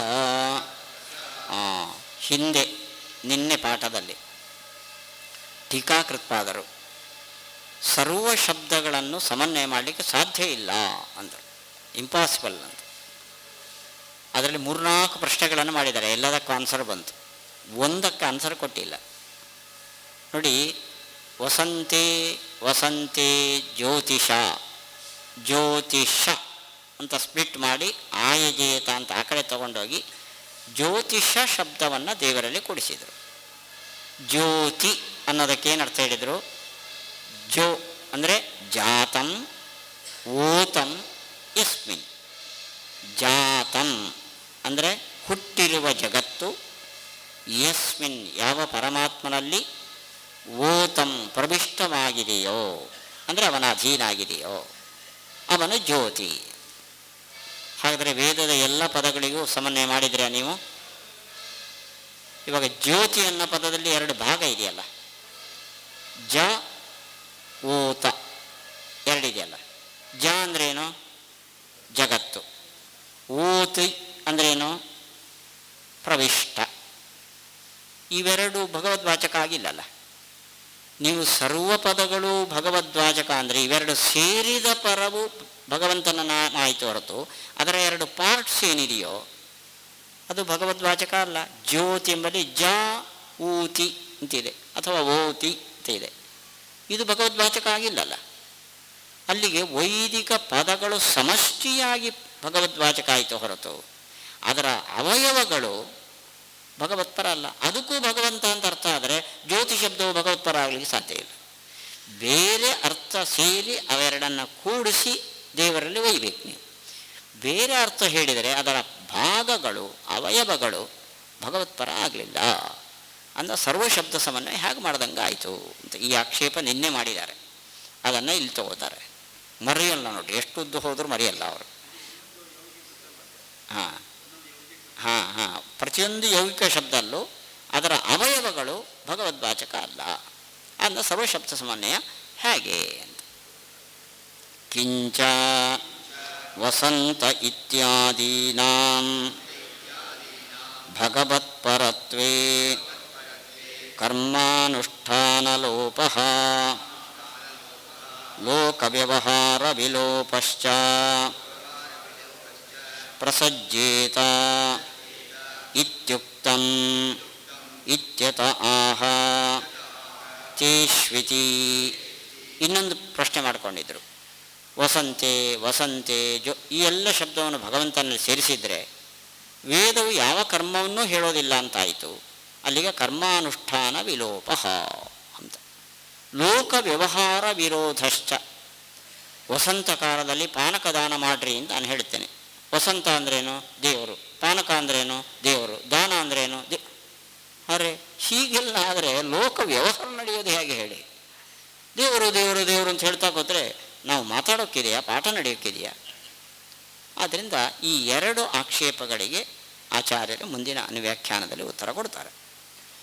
ತೇಷು ತೇಷು ಪದಾರ್ಥೇಷು ರೂಢಿರಂಗೀಕೃತಾಯತಃ ಪ್ರಯೋಜನ ಬಹುತ್ವೇನ ತಸ್ಯ ತಸ್ಯಾ ವಿರೋಧತಃ ಉಪದೇಶಾದಿ ಸಾಮರ್ಥ್ಯಾತ್ ವಿಷ್ಣು ಶಕ್ತಿಶ್ಚ ಗೃಹ್ಯತೆ. ನಾವು ತೇಷು ತೇಷು ಪದಾರ್ಥೇಷು ರೂಢಿ ಅಂಗೀಕೃತ. ನಾವು ಭಗವತ್ಪರ ಅಂದರೆ ಜ್ಯೋತಿಷ್ ಶಬ್ದವು ದೇವರನ್ನು ಮಾತ್ರ ಹೇಳ್ತದೆ ಅಂತ ಹೇಳಲ್ಲ, ದೇವರನ್ನು ಪರಮ ಮುಖ್ಯ ವೃತ್ತಿಯ ಹೇಳ್ತದೆ. ವಸಂತ ಕಾಲವನ್ನು ಅದು ಅರ್ಥ ಇದೆ, ಅದು ಮುಖ್ಯ ವೃತ್ತಿಯ. ಹೀಗೆ ಮುಖ್ಯ ವೃತ್ತಿಯ ಲೌಕಿಕ ವಸ್ತುಗಳನ್ನು ಹೇಳುತ್ತದೆ, ಪರಮ ಮುಖ್ಯ ವೃತ್ತಿಯ ಬ್ರಹ್ಮನನ್ನು ಹೇಳುತ್ತದೆ. ಅಂದರೆ ಲೋಕ ವ್ಯವಹಾರ ವಿಲೋಪ, ಕರ್ಮಸಿದ್ಧಿ ಆಗಲಿಕ್ಕಿಲ್ಲ ಅನ್ನೋದಕ್ಕೆ ಆಕ್ಷೇಪ ಇಲ್ಲ. ಇನ್ನು ಅವಯವಗಳಿಗೂ ಅಷ್ಟೇ, ಅಂದರೆ ಜಾತಂ ಓತಂ ಅಂತಿದೆಯಲ್ಲ, ಅವಯವಗಳಿಗೆ ಅನ್ಯಪರತ್ವ ಒಪ್ತೀವಿ ನಾವು. ಅನ್ಯಪರತ್ವ ಇದೆ, ನಾವು ಎಲ್ಲ ಶಬ್ದಗಳಿಗೂ ಬೇರೆ ಮುಖ್ಯ ಅರ್ಥ ಇದೆ ಅಂತ ಒಪ್ತೀವಿ. ಆ ಜಾತಂ ಅನ್ನೋ ಪದ ಜ್ಯೋತಿ ಶಬ್ದದ ಘಟಕವಾದಾಗ ಅನ್ಯಪರ. ಜಾತಂ ಅನ್ನೋ ಶಬ್ದವನ್ನೇ ಇಂಡಿಪೆಂಡೆಂಟಾಗಿ ಸೇರಿದ್ರೆ ಅದರಲ್ಲಿ ಮತ್ತೆ ಎರಡು ಸ್ಪ್ಲಿಟ್ ಮಾಡಿ ಮತ್ತೆ ಭಗವಂತನಿಗೆ ಹಾಕ್ತೇವೆ. ಕೊನೆಗೆ ಎಲ್ಲಿ ನಿಲ್ತದೆ ಅಂದರೆ ಏಕಾಕ್ಷರದಲ್ಲಿ ನಿಲ್ತದೆ. ಸ್ಪ್ಲಿಟ್ ಮಾಡ್ತಾ ಮಾಡ್ತಾ ಮಾಡ್ತಾ ಹೋದರೆ ಕೊನೆಗೆ ಒಂದು ಅಕ್ಷರ ಅ, ಇದು ಭಗವಂತನ ಪರ. ಹೇಳಿದ್ದೇವೆ ನಾವು, ಪ್ರಣವ ಅಕಾರ, ಅಕಾರ ಸರ್ವಭಾಗಾತ್ಮ ಪರಬ್ರಹ್ಮಾಭಿದಾಯಕ. ಏಕಪಂಚಾಶದ್ವರ್ಣಗಳಲ್ಲಿ ಹೋಗಿ ನಿಲ್ತೇವೆ. ಏಕಪಂಚಾಶದ್ವರ್ಣಗಳು ಕೂಡ ಭಗವದ್ವಾಚಕ, ಅದನ್ನು ಹೇಳಿದ್ದೇವೆ ನಾವು ತತ್ವನ್ಯಾಸ ಮಾತೃಕಾನ್ಯಾಸದಲ್ಲಿ.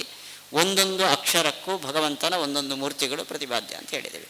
ಅಲ್ಲಿಗೆ ಒಂದು ಸಂದರ್ಭದಲ್ಲಿ ಅದು ಅನ್ಯವಾಚಕ, ಜಾತ ಓತ ಪಾರ್ಟ್ ಆದಾಗ, ಅದು ಇಂಡಿಪೆಂಡೆಂಟ್ ಆದಾಗ ಅದು ಭಗವದ್ವಾಚಕ. ಹೀಗಾಗಿ ಎರಡಕ್ಕೂ ಆನ್ಸರ್ ಬಂದಿದೆ ಅಂತ.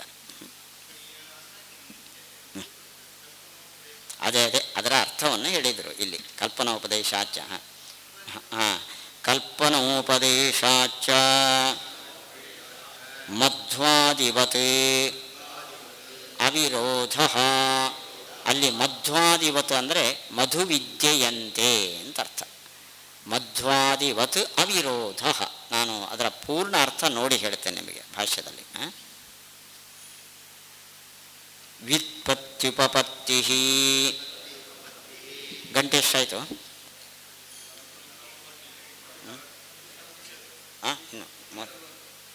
8:40. ವ್ಯುತ್ಪತ್ತ್ಯುಪಪತ್ತಿ ಕರ್ಮಾನುಷ್ಠಾನ ಸಂಭವ ಲೋಕವ್ಯವಹಾರ ಅನುಚ್ಛೇದಶ್ಚ ಇತ್ಯೇವಂ ಪ್ರಯೋಜನಾನಾಂ ಬಹುತ್ವೇನ ಕಾರಣೇನ ತೇಷು ತೇಷು ತತ್ತಚ್ಛಬ್ದವಾಚ್ಯತಯಾ ಪ್ರಸಿದ್ಧೇಷು ಅರ್ಥೇಷು ತತ್ತಚ್ಛಬ್ದಾನಾಂ ರೂಢಿಃ ಇತಿ ಉಪಲಕ್ಷಣಂ ವೃತ್ತಿಃ ಅಂಗೀಕೃತಾ ಯತಃ ತಸ್ಮಾತ್ ತಸ್ಯ ತಸ್ಯ ಅವಿರೋಧತಃ. ಅಂದರೆ ಅರ್ಥ ತಂ ತಂ ಅರ್ಥಂ ಅಪರಿತ್ಯಜ್ಯ ಉಪದೇಶ ಲಿಂಗ ಪ್ರಕರಣಾದಿಬಲೇನ ಸರ್ವಶಬ್ದಾನಾಂ ವಿಷ್ಣೌ ಚ ಶಕ್ತಿ ಗೃಹ್ಯತೆ. ಅನುವ್ಯಾಖ್ಯಾನದ ಅರ್ಥ ಬರೆದರು. ಉಪದೇಶ, ಲಿಂಗ, ಸ್ಥಾನ, ಪ್ರಕರಣ ಅಂತ ಇವೆಲ್ಲ ಅರ್ಥಕ್ಕೆ, ಶಬ್ದಕ್ಕೆ ಅರ್ಥವನ್ನು ನಿಶ್ಚಯ ಮಾಡುವ ಕೆಲವು ಕಾರಣಗಳು.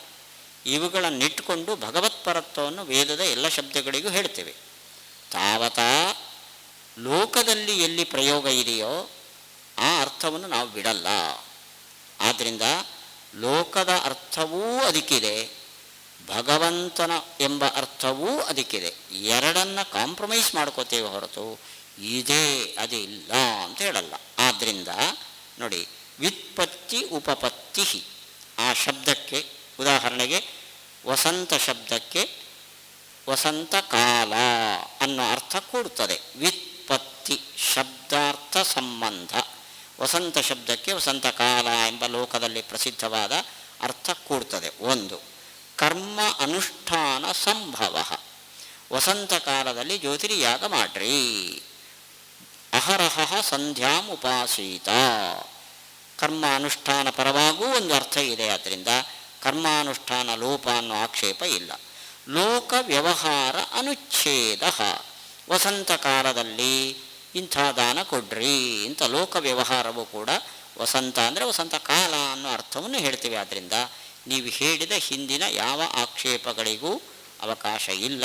ಯಾಕೆ ಅಂದರೆ ಅದು ಭಗವತ್ಪರ, ಅಂದರೆ ಭಗವನ್ ಮಾತ್ರ ಪರ ಅಂತ ನಾವು ಒಪ್ಪಲ್ಲ, ಇತರ ವಾಚಕತ್ವವನ್ನು ಒಪ್ಪಿಕೊಂಡು ಭಗವತ್ಪರ ಅಂತ ಹೇಳ್ತೇವೆ. ಇದು ಅನುವ್ಯಾಖ್ಯಾನದ ಅರ್ಥ. ಯದ್ಯಪಿ ಅತ್ರ ಏತಾವದೇವ ವಕ್ತವ್ಯಂ. ನೈ ಏನು ಹೇಳಬೇಕು, ಇಷ್ಟೇ ಹೇಳಬೇಕಾಗಿತ್ತು ಆಚಾರ್ಯರು ಅಂತ. ಏನು ಹೇಳಬೇಕಾಗಿತ್ತು? ನೈಷ ದೋಷಃ ಸರ್ವಶಬ್ದಾನಾಂ ಭಗವದ್ವಾಚಿನಾಮಪಿ ಪ್ರಸಿದ್ಧ ಅರ್ಥಾಂತರವಾಚಕತ್ವಸ್ಯಾಪಿ ಸ್ವೀಕಾರಾತ್ ಜ್ಯೋತಿರಾದಿಶಬ್ದಾನಾಂ ಹಿ ಜ್ಯೋತಿಷ್ಠೋಮಾದಿ ಅರ್ಥತ್ವಸ್ಯ ಅಂಗೀಕೃತತ್ವಾತ್ ನಾನುಷ್ಠಾನ ಲೋಕವ್ಯವಹಾರ ವಿಲೋಪಃ ಜಾತಂ ಓತಂ ಇತಿ ಅವಯವವೃತ್ತ್ಯಾ ಪರಮೇಶ್ವರೇ ವೃತ್ತೌ ಜಾತಾದಿಪದಾನಾಂ ಅನ್ಯಪರತ್ವಂ ಅಂಗೀಕ್ರಿಯತೆ ಇತಿ ವ್ಯುತ್ಪತ್ತ್ಯುಪಪತ್ತಿಃ. ಪುನಃ ತದವಯವಸ್ಯಾಪಿ ಅನ್ಯಪರತ್ವಂ ಉಪಾದಾಯ ಪರಮೇಶ್ವರೇ ಜಾತಪದವ್ಯುತ್ಪತ್ತಿಸಂಭವಃ ಇತಿ. ಆದ್ದರಿಂದ ಇಷ್ಟು ಹೇಳಿದರೆ ಸಾಕು. ನಮ್ಮ ಪ್ರಶ್ನೆಗೆ ಉತ್ತರ ಕೊಡಬೇಕಾಗಿತ್ತು ಆಚಾರ್ಯರು. ಸ್ವಲ್ಪ ಜಾಸ್ತಿ ಮಾತಾಡಿದ್ದಾರೆ ಅಂತ ಅನಿಸುತ್ತೆ ಅಂತ ಟೀಕಾಚಾರ್ಯರು, ಪೂರ್ವಪಕ್ಷ. ಇವಾಗ ಪ್ರಶ್ನೆ ಏನು ಬಂದಿತ್ತು? ಎಲ್ಲ ಪದಗಳು ಪರಮಾತ್ಮ ವಾಚಕವಾದರೆ ಲೋಕ ವ್ಯವಹಾರ ಹೇಗೆ, ಕರ್ಮಾನುಷ್ಠಾನ ಹೇಗೆ, ಅದರ ಅವಯವಗಳು ಅನ್ಯಪರ ಅಂತ ಒಪ್ಪಲೇಬೇಕಲ್ಲ. ಇದಕ್ಕೆ ನೇರ ಉತ್ತರ, ನಾವು ಪರಮಾತ್ಮ ಪರ ಅಂತಂದರೆ ತನ್ಮಾತ್ರ ಪರ ಅಂತ ಒಪ್ಪಿಲ್ಲ, ಇತರ ಅರ್ಥವನ್ನು ಒಪ್ಪಿದ್ದೇವೆ. ಆಯಿತಾ? ಇದು ಒಂದು ಚುಟುಕು. ಇನ್ನು ಜ್ಯೋತಿ ಪದವನ್ನು ಪರಮಾತ್ಮನಲ್ಲಿ ಸಮನ್ವಯ ಮಾಡುವಾಗ ಜಾತ ಪದಕ್ಕೆ ಪರಮಾತ್ಮ ಬಿಟ್ಟು ಬೇರೆ ಅರ್ಥ ಮಾಡ್ತೇವೆ. ಆದರೂ ಜಾತಪದವನ್ನು ಮತ್ತೆ ಪರಮಾತ್ಮನಲ್ಲಿ ಜ ಅತ ಅಂತ ಎರಡು ಸ್ಪ್ಲಿಟ್ ಮಾಡಿ ಮತ್ತೆ ಪರಮಾತ್ಮನಲ್ಲಿ ಕೂಡಿಸ್ತೇವೆ. ಇಷ್ಟು ಹೇಳಿದರೆ ಸಾಕಾಗಿತ್ತು. ಆಚಾರ್ಯರು ಇಲ್ಲಿ ತುಂಬ ಮಾತಾಡ್ದಂಗೆ ಕಾಣುತ್ತೆ. ಇಷ್ಟೇ ಮಾತಾಡಲಿಲ್ಲ ಆಚಾರ್ಯರು. ನೋಡಿ, ತೇಷು ತೇಷು ಪದ ರೂಢಿರಂಗೀಕೃತ, ಸರಿಯಾಯಿತು. ಪ್ರಯೋಜನ ಬಹುತ್ವೇನ ತಸ್ಯ ತಸ್ಯ ವಿರೋಧತಃ ಉಪದೇಶ, ಇವೆಲ್ಲ ಯಾಕೆ ಬೇಕಾಗಿತ್ತು ಅಂತ ಟೀಕಾಕೃತ್ಪಾದರ ಆಕ್ಷೇಪ. ತಥಾಪಿ ಸ್ಯಾದೇತದೇವಂ ಯದಿ ಶಬ್ದಾನಾಂ ಅನೇಕಾರ್ಥತ್ವಂ ಸ್ಯಾತ್ ತದೇವ ಕುತಃ ಇತಿ ಶಂಕಾ ನಿರಾಸಾರ್ಥಂ ಇದಮುಕ್ತಂ ಇತಿ ಜ್ಞಾತವ್ಯಂ. ಆದರೆ ಇಷ್ಟೇ ಹೇಳಿದರೆ ನೀವು ಹಾಗಾದರೆ ಜ್ಯೋತಿ ಪದಕ್ಕೆ ದೇವರು ಅಂತ ಒಂದರ್ಥ ಅಲ್ಲ, ವಸಂತ ಪದಕ್ಕೆ ದೇವರು ಅಂತ ಒಂದರ್ಥ, ಇನ್ನೊಂದರ್ಥ ವಸಂತ ಕಾಲ, ಹೀಗೆ ಅನೇಕ ಅರ್ಥ ಇದೆ ಅನ್ನೋದಕ್ಕೆ ಏನು ಪ್ರಮಾಣ? ಕೋಶದಲ್ಲಿರೋದು ವಸಂತ ಕಾಲ ಅಂತ, ದೇವರು ಅಂತ ಇನ್ನೊಂದು ಅರ್ಥ ಹೆಚ್ಚಿದೆ, ಇದು ನಿಮ್ಮ ಕಲ್ಪನೆ ಅನ್ನೋ ಆಕ್ಷೇಪ ಬಂದೀತು. ಅದಕ್ಕೋಸ್ಕರ ಆಚಾರ್ಯರು ಸ್ವಲ್ಪ ಜಾಸ್ತಿ ಮಾತಾಡಿದ್ದಾರೆ. ಇಲ್ಲಿ ಅವರ ಮಾತಿನಿಂದ ಏನು ತಿಳಿಯುತ್ತದೆ, ಈ ಪ್ರಶ್ನೆಗೆ ಏನು ಉತ್ತರ ಬರುತ್ತೆ ಅಂದರೆ ನೋಡಿ, ತಥಾಹಿ ಪದಾರ್ಥಾಂತರವಾಚಿತ್ವಂ ತಾವತ್ ಉಕ್ತ ಪ್ರಯೋಜನ ಸಿದ್ಧಯೇ ಅಂಗೀಕರಣೀಯಂ. ನಿಮ್ಮ ಆಕ್ಷೇಪ ಏನು? ವಸಂತ ಪದಕ್ಕೆ ದೇವರು ವಸಂತ ಕಾಲ ಎರಡರ್ಥ ಇದೆ ಅನ್ನೋದಕ್ಕೆ ಏನು ಪ್ರಮಾಣ? ವಸಂತ ಕಾಲ ಅನ್ನೋ ಅರ್ಥ ಇದೆ ಅಂತ ಒಪ್ಪಲೇಬೇಕಲ್ಲ. ಯಾಕೆ ಆ ಅರ್ಥ ಇಲ್ಲದೇ ಇದ್ದರೆ ನಮ್ಮ ಲೋಕ ವ್ಯವಹಾರ ಹೋದೀತು, ಮತ್ತು ಕರ್ಮ ಲೋಪನೂ ಆದೀತು. ಆದ್ದರಿಂದ ಲೌಕಿಕ ನಾವು ತಿಳಿದ ಒಂದು ಅರ್ಥ ಅದು ಒಪ್ಕೊಳ್ಳೇಬೇಕು. ಇನ್ನು ದೇವರ ಪರವಾಗಿ ಅರ್ಥ ಯಾಕಬೇಕು ಅಂತ ನೀವು ಕೇಳಬೇಕು ಅಷ್ಟೇ. ಪರಮೇಶ್ವರ ವಾಚಿತ್ವಂಚ ಸರ್ವಶಬ್ದಾನಾಂ ನಾಮಾನಿ ಸರ್ವಾಣಿ ಯಮಾವಿಶಂತಿ ತಾವಾ ಏತಾಃ ಸರ್ವಾ ಋಚಃ ಇತ್ಯಾದಿ ಉಪದೇಶಬಲಾತ್ ಶ್ರುತಿಲಿಂಗಾದಿ ಸಾಮರ್ಥ್ಯಾಚ್ಚ ತತ್ತಚ್ಛಬ್ದಾನಾಂ ಅವಶ್ಯಂ ಅಂಗೀಕರಣೀಯಂ ಇತಿ. ಏವಂಚ ಲೌಕಿಕವಾದ ಒಂದು ಅರ್ಥ ಒಪ್ಪಲೇಬೇಕು. ವಿಷ್ಣು ಅನ್ನೋ ಅರ್ಥವನ್ನೇ ಯಾಕೆ ಹೇಳಬೇಕು ಅಂದರೆ ಅದಕ್ಕೆ ವೇದ ಆಧಾರ. ನಾಮಾನಿ ಸರ್ವಾಣಿ ಯಮಾವಿಶಂತಿ, ವೇದದಲ್ಲಿರುವ ಎಲ್ಲ ಹೆಸರುಗಳು ದೇವರಿಗಿದೆ. ತಾವಾ ಏತಾಃ ಸರ್ವಾ ಋಚಃ ಸರ್ವೇ ಘೋಷಾಃ ಪ್ರಾಣರಿಚ ಇತ್ಯೇವ ವಿದ್ಯಾತ್ ಅಂತ ಐತರೇಯೋಪನಿಷತ್ತು ವೇದದ ಸಕಲ ಶಬ್ದಗಳು ಋಕ್ಕುಗಳು ಬ್ರಹ್ಮಪರ ಅಂತ ಹೇಳ್ತಾ ಇದೆ. ಈ ಪ್ರಮಾಣದಿಂದ ಬ್ರಹ್ಮ ಅಂತ ಇನ್ನೊಂದು ಅರ್ಥವನ್ನು ಹೇಳಬೇಕು. ಅದರಿಂದ ಎರಡರ್ಥ ಅಪ್ರಾಮಾಣಿಕ ಅಲ್ಲ, ಅದು ಪ್ರಮಾಣ ಸಿದ್ಧ. ಇದಕ್ಕೋಸ್ಕರ ಆಚಾರ್ಯರು ಮುಂದಿನ ಅನುವ್ಯಾಖ್ಯಾನದ ಅಧಿಕ ವಿಷಯಗಳನ್ನು ಪ್ರಯೋಜನ ಬಹುತ್ವೇನ ಅಂತ. ಪ್ರಯೋಜನ ಅಂದರೆ ನಮಗೆ ಕರ್ಮ ಸಿದ್ಧಿ ಆಗಬೇಕು, ಲೋಕ ವ್ಯವಹಾರ ಆಗಬೇಕು. ಈ ತುಂಬ ಪ್ರಯೋಜನಗಳು ಇರೋದರಿಂದ ಅನೇಕಾರ್ಥ ತಸ್ಯ ಅವಿರೋಧತಃ ಲೋಕಸಿದ್ಧವಾದ ಅರ್ಥಕ್ಕೆ ವಿರೋಧ ಇಲ್ಲದಂತೆ ಉಪದೇಶಾದಿ ಸಾಮರ್ಥ್ಯಾತ್ ಯಾರು ಈ ಶಬ್ದಕ್ಕೆ ಈ ಅರ್ಥ ಅಂತ ಉಪದೇಶ ಮಾಡಿದಾರೋ ಆ ಅರ್ಥವನ್ನು ಒಪ್ಪಿಕೊಂಡು ವಿಷ್ಣು ಪರತ್ವವನ್ನು ಹೇಳ್ತೇವೆ ಅಂತ. ಅನೇನ ಕಲ್ಪನೋಪದೇಶಾಚ್ಚ ಮಧ್ವಾದಿವತ್ ಅವಿರೋಧಃ ಇತಿ ಸೂತ್ರಸ್ಯ ತಾತ್ಪರ್ಯಂ ಉಕ್ತಂ ಭವತಿ. ಆ ಸೂತ್ರಕ್ಕೆ ಅರ್ಥ ಮರ್ತೋಯ್ತು ನನಗೆ, ರಾಯರು ಬರೆದಿಲ್ಲ. ಆ ಸೂತ್ರದ ತಾತ್ಪರ್ಯವನ್ನು ಇಲ್ಲಿ ಹೇಳಿದಂತಾಯಿತು. ಆ ಸೂತ್ರದ ಅರ್ಥ ಏನು ಅಂತ ನೋಡಬೇಕು. ನಾನು ನೋಡಿ ಹೇಳ್ತೇನೆ ಮಧ್ಯಾಹ್ನ ಒಂದಿನ. ಆಯಿತಾ? ಗಂಟೆ ಆಯಿತಾ? ಯದಿ ಸರ್ವಶಬ್ದಾನಾಂ ಉಭಯಾರ್ಥತ್ವಂ ತರ್ಹಿ ವಿಶ್ವಸ್ಮಾತ್ ಇಂದ್ರವುತ್ತರಃ ಅಸದೇವೇದಂ ಅಗ್ರ ಆಸೀತ್ ಇತ್ಯಾದೌ ಕಥಂ ಉಭಯೋಃ ಸರ್ವೋತ್ತಮತ್ವಾದೇಃ ವಿರುದ್ಧತ್ವೇನ ಅತ್ರ ಉಭಯಾರ್ಥತ್ವಾ ಅನುಪಪತ್ತೇಃ ಪದಾನಾಂ ಉಭಯಾರ್ಥವಾಚಿತ್ವೇಪಿ ತತ್ರ ವಿರೋಧಃ ತತ್ರ ಅನ್ಯತರಮಾತ್ರೇ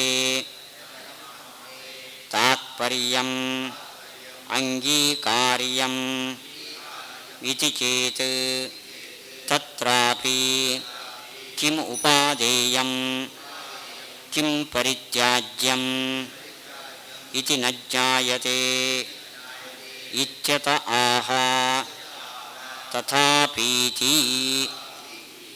ಇವಾಗ ಸಿಕ್ಕಾಕೊಂಡ್ರಿ ನೀವೇನಂದರೆ ವೇದದಲ್ಲಿ ಶಬ್ದಕ್ಕೆ ಪರಮ ಮುಖ್ಯಾರ್ಥ ವಿಷ್ಣು, ಮುಖ್ಯ ಅರ್ಥವಾಗಿ ಬೇರೆನೂ ತಗೋತೇವೆ. ಹೌದಾ? ವಿಶ್ವಸ್ಮಾದಿಂದ್ರವುತ್ತರಃ. ವಿಶ್ವಸ್ಮಾತ್ ಅಂದರೆ ಎಲ್ಲದಕ್ಕಿಂತಲೂ ಇಂದ್ರನು ಶ್ರೇಷ್ಠ, ಇಂದ್ರ ಸರ್ವೋತ್ತಮ. ಒಂದರ್ಥ ಏನು ಇಂದ್ರ ಶಬ್ದಕ್ಕೆ? ವಿಷ್ಣು.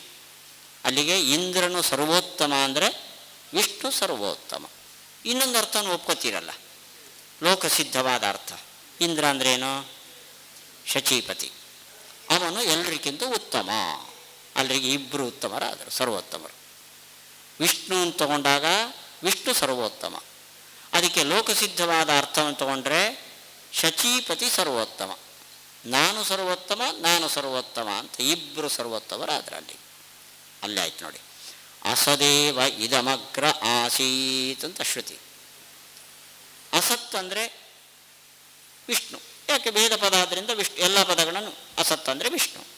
ವಿಷ್ಣು ಇದಮಗ್ರೇ, ಈ ಸೃಷ್ಟಿಯ ಆರಂಭದಲ್ಲಿ ವಿಷ್ಣು ಇದ್ದ. ಇನ್ನೊಂದು ಅರ್ಥ ಹೇಳಬೇಕಲ್ಲ. ಅಸತ್ ಅಂದರೆ ಅಸತ್ಯವಾದ ಶಶವಿಷಾಣ, ಇದು ಅಗ್ರೇ ಆಸೀತ್. ಒಪ್ತೀರಾ? ಲೋಕಸಿದ್ಧವಾದ ಅರ್ಥವನ್ನು ಒಪ್ಪಿಕೊಂಡು ವಿಷ್ಣು ಪರತ್ವವನ್ನು ಹೇಳ್ತೇವೆ ಅಂದರೆ ಇಲ್ಲೇನು ಮಾಡ್ತೀರಿ? ಅಲ್ಲ, ಇಂಥ ಕಡೆಯಲ್ಲಿ ವಿರೋಧ ಬಂದರೆ ಒಂದೇ ಒಪ್ಕೋತೇವೆ. ಒಂದೇ ಅಂದರೆ ಯಾವುದು? ಇಂದ್ರ ಉತ್ತರಹ ಅಂತಿದೆ. ಇಂದ್ರ ಶಬ್ದಕ್ಕೆ ನೀವು ವಿಷ್ಣು ಎಂಬ ಒಂದೇ ಅರ್ಥ ಇಟ್ಕೋತೇವೆ ಅಂದರೆ ನಮ್ಮ ಪುರಂದರನ್ನು ಯಾಕೆ ಬಿಡ್ತೀರಿ? ನಾನು ಜಗಳಾಡ್ತೇನೆ. ಒಂದೇ ಅಂದರೆ ಯಾವುದು ಒಂದು ಹೇಳಿ, ನಿರ್ಧಾರ ಮಾಡೋದು ಹೇಗೆ ನೋಡಿ. ಇದು ವೇದದ ಮೇಲೆ ನಾವು ಬುದ್ಧಿವಂತರಿಗೆ ಬರ್ತದೆ. ಎಲ್ಲ ನನಗೆ ಏನು ತಿಳಿಯುತ್ತಾ ಸಾಕು, ಓದ್ಕೊಂಡು ಹೋಗೋದು, ಅಡ್ಜಸ್ಟ್ ಮಾಡಿಕೊಂಡು ಮೋಕ್ಷ ಸಿಗಬೇಕಲ್ಲ, ಅವಸರ ಓದ್ಕೊಂಡು ಹೋಗೋಣ. ಇಷ್ಟು ವಿಚಾರ ಮಾಡಬೇಕಾದ್ರೆ ಆವಾಗ ಇದೆಲ್ಲ ಬೇಕಾಗತ್ತೆ ಟೋಲ್ಸ್. ಇದಕ್ಕೆ ಆಚಾರ್ಯ ಉತ್ತರ ಕೊಡ್ತಿದ್ದಾರೆ. ತಥಾಪಿ ಏತದ್ವಿರೋಧೇತು ತದ್ವಾಚಿತ್ವಂ ಅಪೋಜ್ಯತೆ.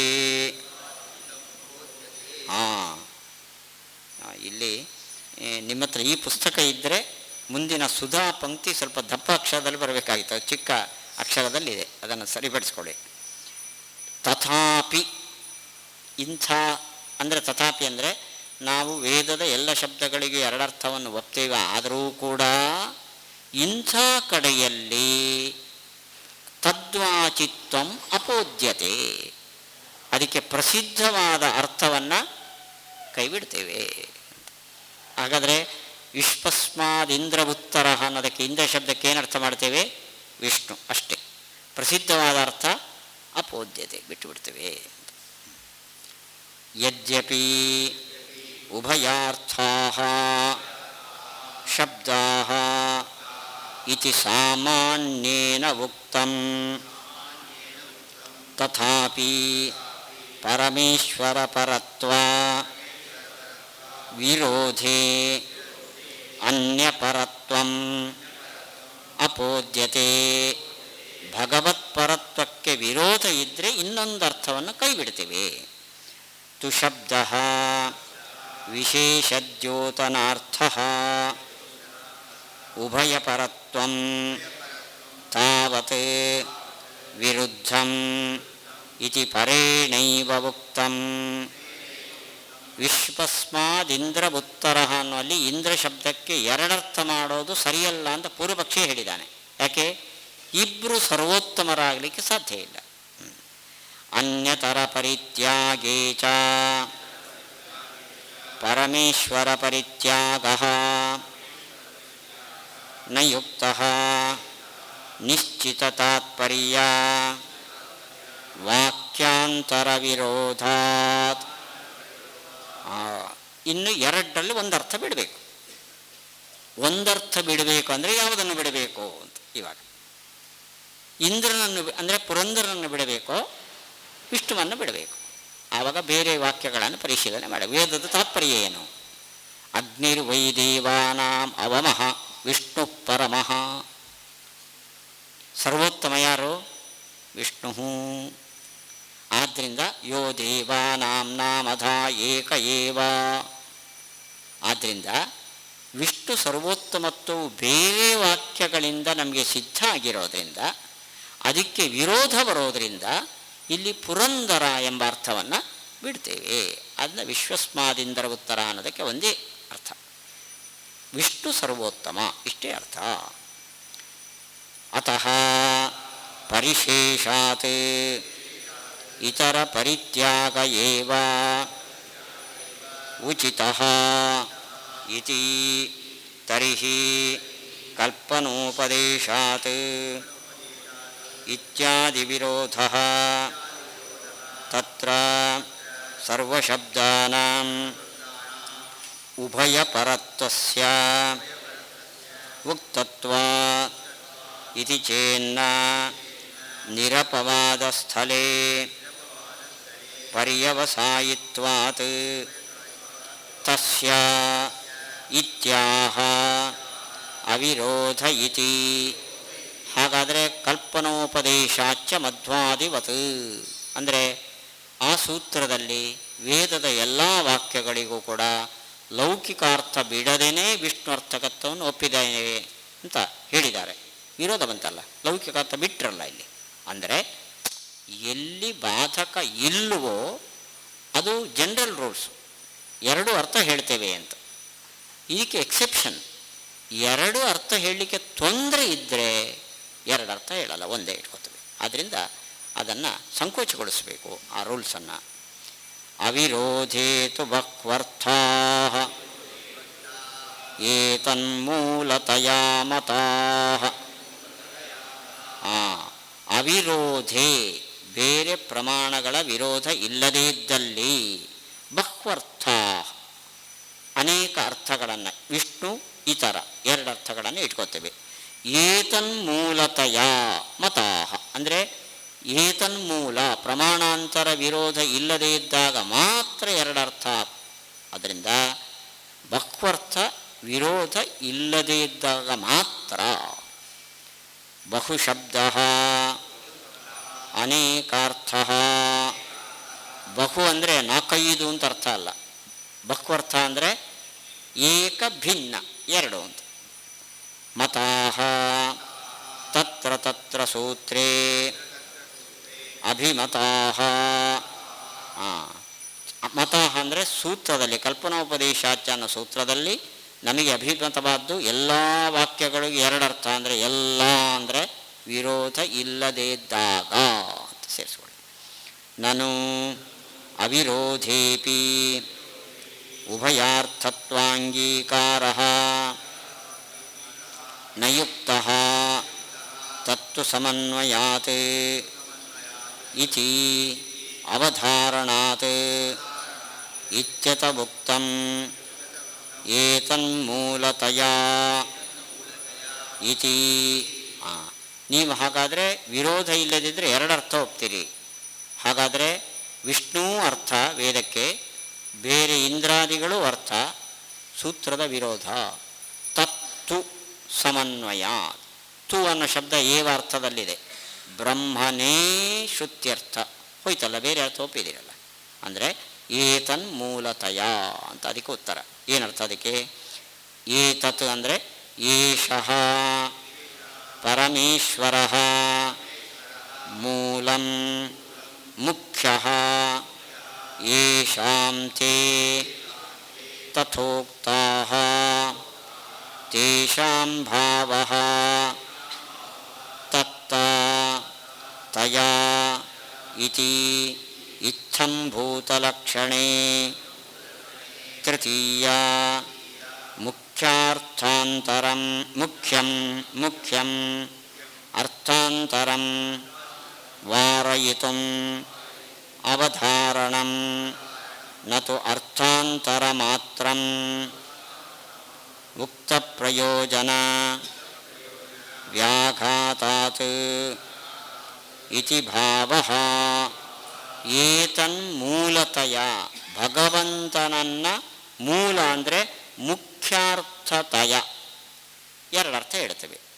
ಎರಡರ್ಥ ಹೇಳ್ತೇವೆ. ಅಲ್ಲಿ ಪರಮ ಮುಖ್ಯಾರ್ಥ ಯಾವುದು? ಭಗವಂತ. ಇನ್ನೊಂದು ಅರ್ಥ ಅದು ಮುಖ್ಯ ಅರ್ಥ. ತತ್ವ ಸಮನ್ವಯ ತಮ್ಮಲ್ಲಿ ಭಗವಂತನೇ ಅರ್ಥ, ಬೇರಿಲ್ಲ ಅಂತ ಅರ್ಥ ಅಲ್ಲ. ಮತ್ತು ಭಗವಂತನೇ ಪರಮ ಮುಖ್ಯ ಅರ್ಥ, ಉಳಿದಿದ್ದು ಅರ್ಥ ಆಗಲ್ಲ ಅಂತ ಆ ಸೂತ್ರಕಾರ ಏನು ಹೇಳಿಲ್ಲ. ಆದ್ದರಿಂದ ಏತನ್ಮೂಲತಯ ಇವನನ್ನೇ ಮುಖ್ಯಾರ್ಥ ಅಂತ ಇಟ್ಕೊಂಡು ತತ್ವ ಸಮನ್ವಯ ಅನ್ನೋ ಸೂತ್ರದ ವಿರೋಧವನ್ನು ನಾವು ಪರಿಹಾರ ಮಾಡ್ತೇವೆ. ತತ್ವ ಅಂದರೆ ಪರಮಾತ್ಮ, ಪರಮಾತ್ಮನು ಮುಖ್ಯ ಅಂದರೆ ಪರಮ ಮುಖ್ಯ ಅರ್ಥ. ಅದಕ್ಕೆ ಅನುಗುಣವಾಗಿ ಬೇರೆ ಅರ್ಥ ತಗೋತೇವೆ.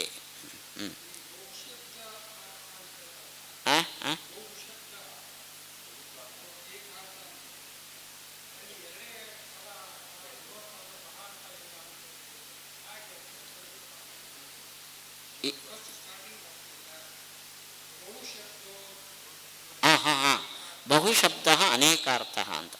ಬಹು ಅಂದರೆ ತುಂಬ ಅಂತ ಅರ್ಥ, ತುಂಬ ಅಲ್ಲ. ಒಂದು ವಿಷ್ಣು ಪರವಾದ್ದು, ಇನ್ನೊಂದು ಇತರ ಪರವಾದ್ದು, ಎರಡೆಲ್ಲ. ಮೋರ್ ದೆನ್ ಅಲ್ಲ, ಓನ್ಲಿ ಟು. ಅದೇ ಬಹು ಅನ್ನೋದಕ್ಕೆ ಮೆನಿ ಅಂತ ಅರ್ಥ ಆಗತ್ತೆ, ಮಾಡಬೇಡ್ರಿ, ಟು ಅಂತ ಆಗಬೇಕು. ಅಲ್ಲ, ನಾವು ಇದುವರೆಗೆ ಹೇಳಿದ್ದು ಪರಮಾತ್ಮ ಪರವಾದ ಒಂದರ್ಥ, ಇತರ ಪರವಾದ ಒಂದರ್ಥ. ಅಲ್ಲಿಗೆ ಬಹುವರ್ಥ ಅಂದರೆ ಅದಕ್ಕೆ ಅನುಗುಣವಾಗಿ ಬಹು ಶಬ್ದವನ್ನು ಅರ್ಥ ಮಾಡಬೇಕು. ಆದ್ದರಿಂದ ಬಹು ಅಂದರೆ ಎರಡು, ಒಂದಕ್ಕಿಂತ ಭಿನ್ನ, ಅದು ಬೇರೆ ವಿಷಯ. ಆಚಾರ್ಯ ಹೇಳಿ, ಅದು ಪರ್ಯಾಯ ಶಬ್ದದಲ್ಲಿ ಹಾಗೆಲ್ಲ ಗಲಾಟೆ ಮಾಡಬಾರ್ದು ಅಂತ ನಮ್ಮಲ್ಲೊಂದಿದೆ. ಬಹು ಶಬ್ದಕ್ಕೆ ಅನೇಕ ಅನ್ನೋ ಅರ್ಥ ಮಾಡಬಹುದಾದ್ದರಿಂದ ಆಚಾರ್ಯ ಹೇಳಿದ್ದಕ್ಕೆ ಅಭಿಪ್ರಾಯ ಇದು. ಶ್ರೀಕೃಷ್ಣ ಅರ್ಪಣಮಸ್ತು. 10 ಗಂಟೆಗೆ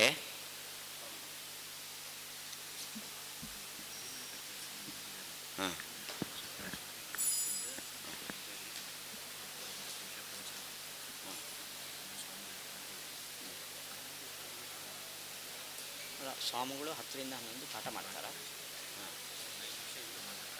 ಭೀಮಕಟ್ಟಿ ಸ್ವಾಮಿ ಆಮೇಲೆ ಪಾಠ ಮಾಡ್ತಾರೆ ಸ್ವಾಮಿ.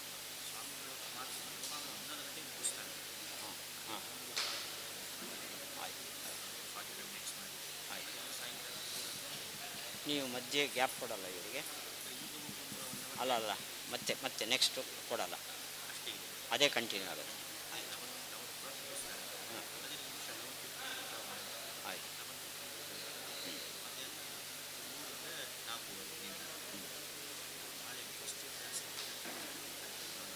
ಎಷ್ಟೊತ್ತಿಂದ ಎಷ್ಟೊತ್ತವರೆಗೆ? ಅದು ಆಮೇಲೆ ಹೋಗ್ತಾರೆ ಪಾಠ ಮುಗಿಸ್ಕೊಂಡು. ಸರಿ, ಆಯಿತು. ನನಗೆ 10 ಗಂಟೆ ಮೇಲೆ ಹೊರಟು ಸಾಕು.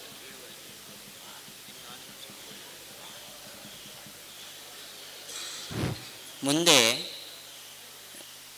9 ಗಂಟೆ ನೆಕ್ಸ್ಟ್ ಸೆಷನ್ ಅಂದರೆ 10ರಿಂದ 11:15 ಈ ಟೈಮಲ್ಲಿ ಇವತ್ತು ಭೀಮನಕಟ್ಟೆ ಮಠಾಧೀಶರು ಇಲ್ಲಿ ಆಗಮಿಸಿದ್ದಾರೆ.